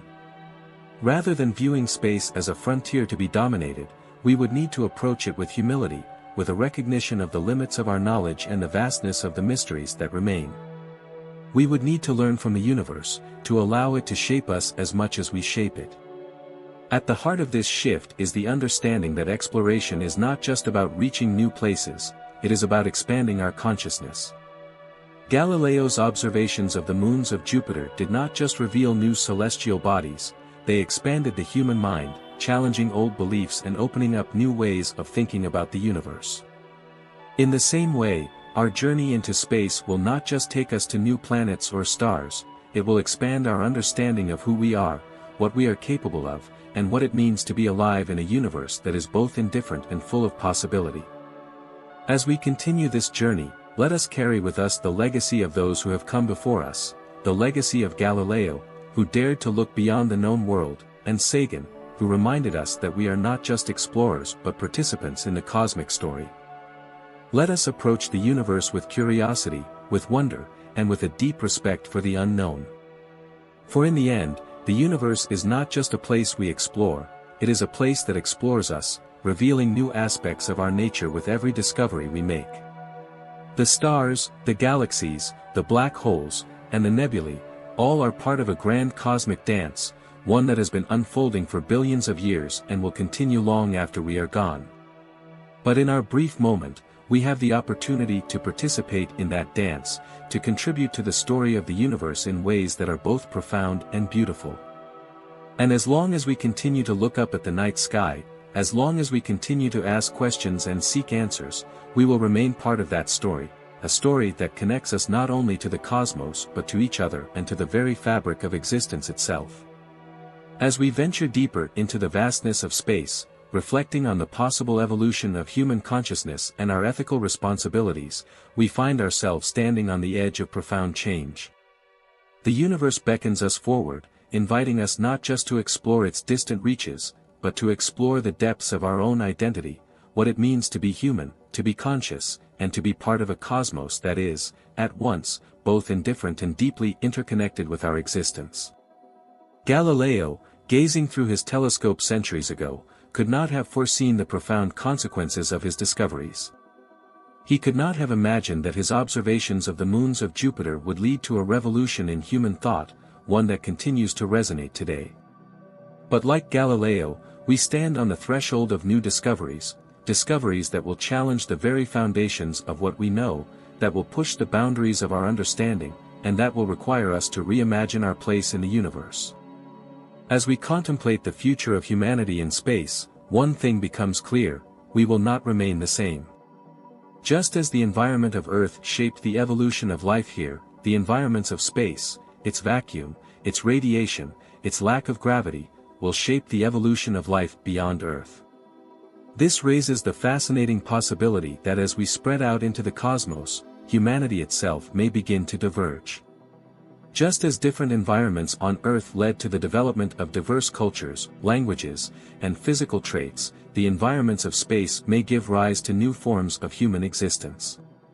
Imagine, for instance, a future in which humans have colonized Mars, established space stations in orbit around distant moons, or even ventured into the outer reaches of our solar system. In such a future, the challenges of living in these environments would necessitate new technologies, new social structures, and perhaps even new forms of consciousness. Over time, the inhabitants of these distant worlds might develop their own ways of thinking, their own cultures, and their own adaptations to the environments in which they live. On Mars, with its lower gravity, thinner atmosphere, and longer days, human physiology might change. Future generations of Martians could evolve to be taller, with lighter bones and more efficient respiratory systems. Their culture might develop around the rhythms of the Martian soul, which lasts 24 hours and 39 minutes, slightly longer than an Earth day. The vast, open plains of Mars, combined with the knowledge that they are part of a species that spans 2 planets, might lead to a new sense of identity, one that is shaped not by Earth alone, but by the experience of living on 2 worlds. On space stations or spacecraft, where artificial gravity and life support systems are necessary for survival, life would be even more radically different. Without the constraints of a planetary surface, human settlements could be designed in entirely new ways, 3-dimensional cities that take advantage of zero-gravity environments, where up and down are relative concepts, and where human movement is no longer bound by the limitations of Earth's gravity. Over time, humans born and raised in such environments might develop new physical and cognitive abilities, becoming adept at navigating these complex, multidimensional spaces in ways that would seem almost alien to those still living on Earth. As we move even further into space, venturing beyond our solar system to explore the nearest stars, the changes to human life could become even more dramatic. Interstellar travel, even with the most advanced propulsion systems we can imagine, would take decades, centuries, or even millennia. This raises the question: how will humans adapt to journeys that span such vast distances and timescales? Will we develop new forms of cryogenic sleep, allowing travelers to hibernate through the long journey? Or will we turn to more radical solutions, such as transferring our consciousness into digital forms, allowing us to travel as streams of information that can be reassembled upon reaching our destination? Such possibilities may seem like the stuff of science fiction, but they are grounded in the real challenges of space travel. And with them come profound ethical and philosophical questions. If we begin to alter our biology or transfer our consciousness into non-biological forms, are we still human? What defines our humanity, our bodies, our minds, or something deeper? And as we expand into space, what kind of society do we want to create? Will we bring with us the divisions, conflicts, and inequalities that have plagued us on Earth, or will we seize the opportunity to build something new, something better? This brings us to the question of consciousness itself. As we explore the universe, we may also explore new ways of being conscious. The vastness of space, the isolation of living on distant planets or in the void between stars, and the encounter with alien life forms, if they exist, could all prompt a transformation in the way we experience reality. Could our consciousness expand to encompass the cosmos in new ways, just as our ancestors' minds expanded when they first looked up at the stars and wondered about their place in the universe? Carl Sagan often spoke of the cosmic perspective, the idea that by contemplating the universe, we gain a sense of humility, a recognition that we are small but significant, that we are part of a much larger story. This perspective challenges the ego, dissolving the boundaries between self and other, between human and cosmos. It invites us to see ourselves as participants in the unfolding story of the universe, connected to the stars, the galaxies, and all the processes that have shaped existence. As we move into space, this cosmic perspective may become not just a philosophical stance, but a lived experience. The vast distances, the alien landscapes, the isolation from Earth, all of these factors could lead to a profound shift in how we see ourselves. We may come to see our consciousness not as something confined to our individual minds, but as something that is intimately connected to the universe itself. Just as we are made of the same atoms that were forged in the hearts of stars, our minds, too, may come to reflect the vastness of the cosmos. This brings us back to the ethical dimension of space exploration. If we come to see ourselves as part of the universe, not separate from it, then we have a responsibility to care for it. The principles of planetary protection, which guide our exploration of Mars and other potentially habitable worlds, remind us that we must tread carefully, that we must respect the environments we encounter and the life forms, if any, that may exist there. But planetary protection is just the beginning. As we explore the universe, we must also think about the kind of future we want to create. Will we be a species that uses the resources of space for short-term gain, or will we be a species that learns to live in harmony with the cosmos? Will we exploit other worlds as we have exploited our own, or will we learn from the mistakes of the past and approach the universe with a sense of stewardship, recognizing that we are part of something much larger than ourselves? These are questions that Galileo, in his time, could never have imagined. But they are questions that we must confront as we prepare to take our first steps into the stars. Just as Galileo's discoveries expanded the boundaries of human knowledge, our exploration of space will expand the boundaries of human possibility. But with that expansion comes responsibility, the responsibility to ensure that our actions reflect not only our intelligence but our wisdom. In the end, the journey into space is not just a journey outward, it is a journey inward, a journey into the depths of our own consciousness and our own potential. The universe, with all its vastness and mystery, invites us to grow, to evolve, to become more than we have ever been.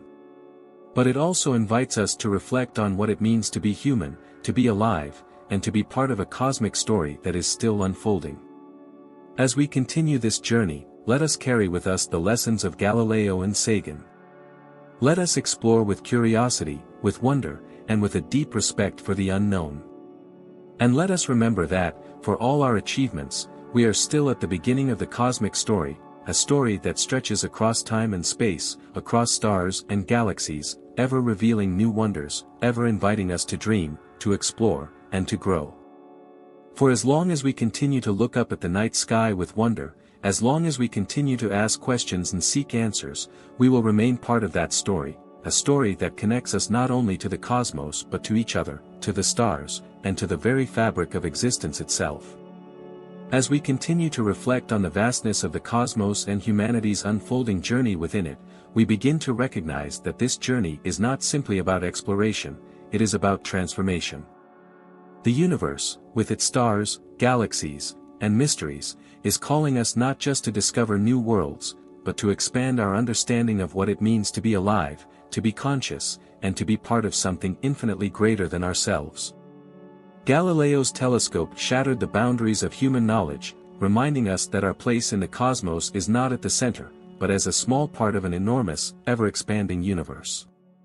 Carl Sagan carried that legacy forward, helping us understand that we are not isolated beings, but participants in a cosmic dance that stretches across time and space.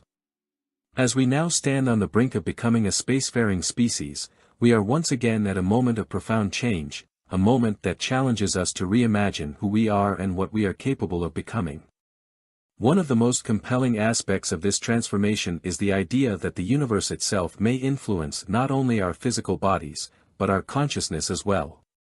The stars, planets, and galaxies are not just distant objects to be studied, they are part of a cosmic tapestry that we are woven into, both physically and mentally. As we extend our presence into space, it is likely that our very way of thinking, perceiving, and understanding reality will evolve. The human mind, shaped by millions of years of evolution on Earth, is adapted to a specific environment: gravity, air, sunlight, and the familiar cycles of day and night. But space presents a radically different environment. In the microgravity of space stations, in the isolation of deep space voyages, or in the unique environments of other planets like Mars, human consciousness may begin to expand in ways we cannot yet fully comprehend.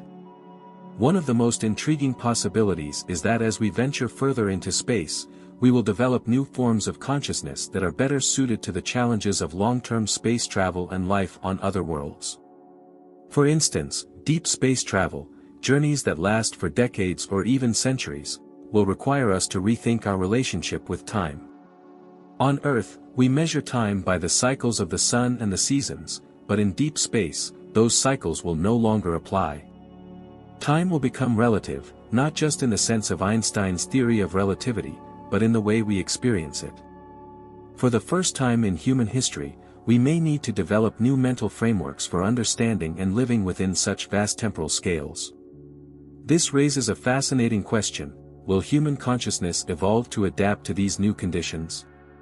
Could we, for instance, develop ways of perceiving time that are more fluid, more expansive, allowing us to experience deep space travel in ways that transcend our current understanding of time's linear progression?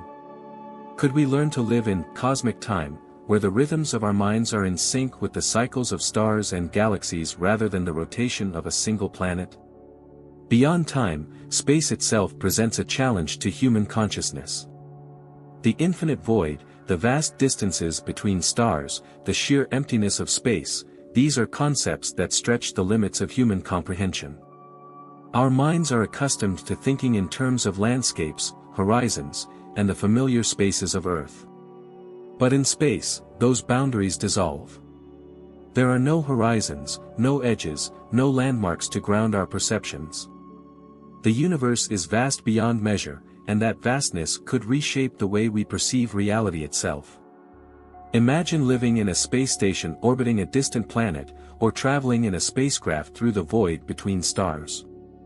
Your entire sense of self might shift as you adapt to a reality where the familiar markers of Earth, gravity, atmosphere, the comforting presence of the sky, are absent. Over time, you might develop a new kind of awareness, one that is more attuned to the vastness of space, more open to the idea that consciousness is not confined to a single planet or even a single form. This brings us to the question of how consciousness might evolve in response to the discovery of extraterrestrial life. If we encounter intelligent beings who think, perceive, and experience reality in ways that are fundamentally different from us, how will that change our own consciousness? Will we learn from them, expanding our understanding of what it means to be conscious? Will we develop new ways of communicating, new forms of empathy, that allow us to bridge the gap between different kinds of intelligence? Carl Sagan often spoke of the possibility of contact with extraterrestrial civilizations as a transformative event for humanity, one that would force us to see ourselves in a new light. The discovery that we are not alone in the universe would not only be a scientific breakthrough, it would be a philosophical and spiritual awakening. It would remind us that intelligence, life, and consciousness are not confined to a single planet, but are part of the broader story of the cosmos. But even if we do not find extraterrestrial intelligence, the experience of space itself could bring about a similar transformation. The more we explore the universe, the more we come to realize that we are connected to it in ways that go far beyond physicality. The same laws of physics that govern the movement of galaxies also govern the movement of particles in our bodies. The same energy that fuels the stars also fuels the neurons in our brains. We are, in a very real sense, made of the universe, and the universe is made of us. This understanding invites us to embrace a new form of consciousness, one that is not limited by the boundaries of our individual selves, but that sees us as part of the larger whole. Just as the Earth is not the center of the universe, neither are we. Our consciousness is not confined to our minds, it is part of the fabric of the cosmos. The atoms in our bodies were forged in the hearts of stars, and one day, those atoms will return to the universe, continuing the cycle of creation and destruction that has shaped the cosmos for billions of years. As we move forward into the unknown, this cosmic perspective can guide us. It can remind us that, while we are small in the grand scheme of things, we are also part of something vast and magnificent. Our journey into space is not just about the search for new worlds, it is about the search for new ways of being, new ways of thinking, new ways of understanding our place in the universe. At the same time, this perspective carries with it a deep ethical responsibility. The more we understand our connection to the universe, the more we must recognize our responsibility to care for it. The principles of planetary protection remind us that we must tread carefully as we explore other worlds. But beyond that, we must also consider the ethical implications of our actions in space. As we colonize other planets, as we build space stations, as we develop technologies that alter our bodies and our minds, we must ask ourselves, are we acting with wisdom? Are we creating a future that reflects the best of who we are? Galileo, in his time, challenged the world to see the universe in a new way. His discoveries expanded the boundaries of human knowledge, but they also forced humanity to confront uncomfortable truths about its place in the cosmos. Today, we face a similar challenge. As we venture into space, we are not just exploring new frontiers, we are expanding the very definition of what it means to be human. The universe is vast, and our time within it is brief. But in that brief time, we have the opportunity to participate in something extraordinary. We have the chance to explore, to learn, to grow, and to evolve. And as we do so, we carry with us the legacy of those who came before us, people like Galileo and Sagan, who dared to look beyond the known world and imagine what might be possible. As we continue this journey, let us approach the universe with curiosity, with wonder, and with a deep respect for the unknown. Let us remember that we are part of the cosmos, not separate from it, and that our actions have consequences not only for ourselves but for the universe as a whole. And let us carry forward the understanding that, while the universe is vast and full of mystery, it is also a place of profound connection, a place where every star, every planet, every living being is part of the same cosmic story. For as long as we continue to ask questions, to seek answers, and to look up at the stars with wonder, we will remain part of that story, a story that stretches across time and space, ever unfolding, ever revealing new wonders, ever inviting us to grow, to explore, and to dream. In conclusion, as we stand on the edge of this great cosmic journey, we must recognize that our exploration of space is not just a technological feat, it's a profound opportunity for growth and transformation. The universe, with all its mysteries and wonders, invites us to look beyond the confines of Earth and reimagine what it means to be human. Whether we encounter new worlds, alien life forms, or simply new ways of understanding our existence, we are part of a story that transcends time and space. The future holds incredible potential, not only for discovery but for expanding the limits of our consciousness, our values, and our responsibilities as stewards of the universe. As we venture out into the stars, let us do so with a sense of wonder, humility, and care, remembering that we are participants in a grand cosmic narrative. If you're as fascinated by the universe and our place in it as I am, be sure to subscribe for more thought-provoking content on space, science, and the future of humanity. Join this growing community of explorers, dreamers, and thinkers as we continue to delve into the mysteries of the cosmos together. Don't forget to like this video, share your thoughts in the comments, and hit the notification bell so you never miss an update. Together, let's keep looking up at the stars and dreaming of what lies beyond. Thank you for being part of this journey, our journey into the cosmos. We are but a pale blue dot in the vastness of space, an insignificant grain in time and space. And yet, from this tiny point, we gaze upon the immense universe. Carl Sagan. When we gaze into the vastness of the cosmos, we are not merely looking outward, but also deep within ourselves. The universe, an endless expanse of stars, planets, and mysteries, is a testament to the grand design of nature, a design that invites us to explore, to question, and to understand. In my time, the night sky was a canvas of wonder. Through the telescope, I saw what no human had seen before: moons circling Jupiter, the rough mountains of our moon, and the realization that Earth was not the center of creation. It was a revelation that shook the foundations of our understanding, much as our modern discoveries challenge the boundaries of what we know. The universe, far from being a fixed and static realm, is a dynamic, evolving tapestry. We are like children standing on the shore of an immense ocean, with only the faintest understanding of the wonders beyond the horizon. What Galileo saw through his telescope in the 17th century was only the beginning. Today, we peer farther into space, not just with our eyes, but with instruments of unimaginable precision. And still, the deeper we look, the more profound our ignorance becomes. The stars, those distant beacons, are not just points of light. They are suns, burning in the far reaches of space, each one potentially home to planets, to worlds unknown. Our own star, the Sun, is but one of billions in our galaxy, and our galaxy is but one of countless others in the universe. The scale is almost beyond comprehension, and yet, it is within our grasp to study, to learn, and to appreciate our place in this grand cosmic arena. In our quest to understand the universe, we find that the more we know, the more there is to discover. The laws of nature, once thought unchanging, reveal deeper complexities.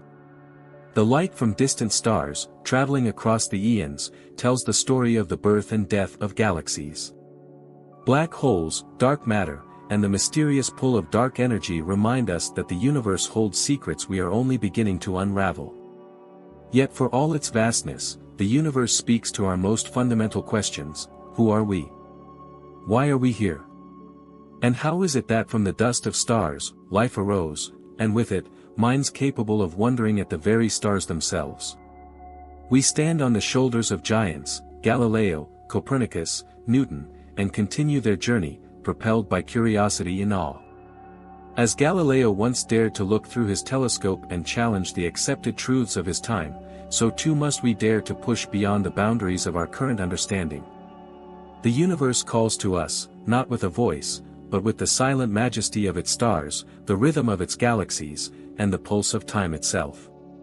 It invites us to explore, to marvel, and to reflect on the extraordinary gift of being able to contemplate it at all. As we continue to unravel the mysteries of the cosmos, we must remain humble before the grandeur of the universe. Galileo's bold proclamations were met with resistance, for he challenged the very fabric of human thought, daring to suggest that we were not the center of the universe.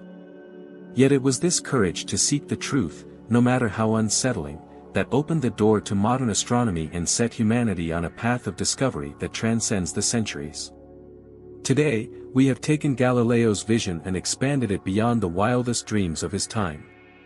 We have sent probes to distant planets, landed on our moon, and peered into the depths of space with instruments like the Hubble Space Telescope, revealing galaxies billions of light-years away.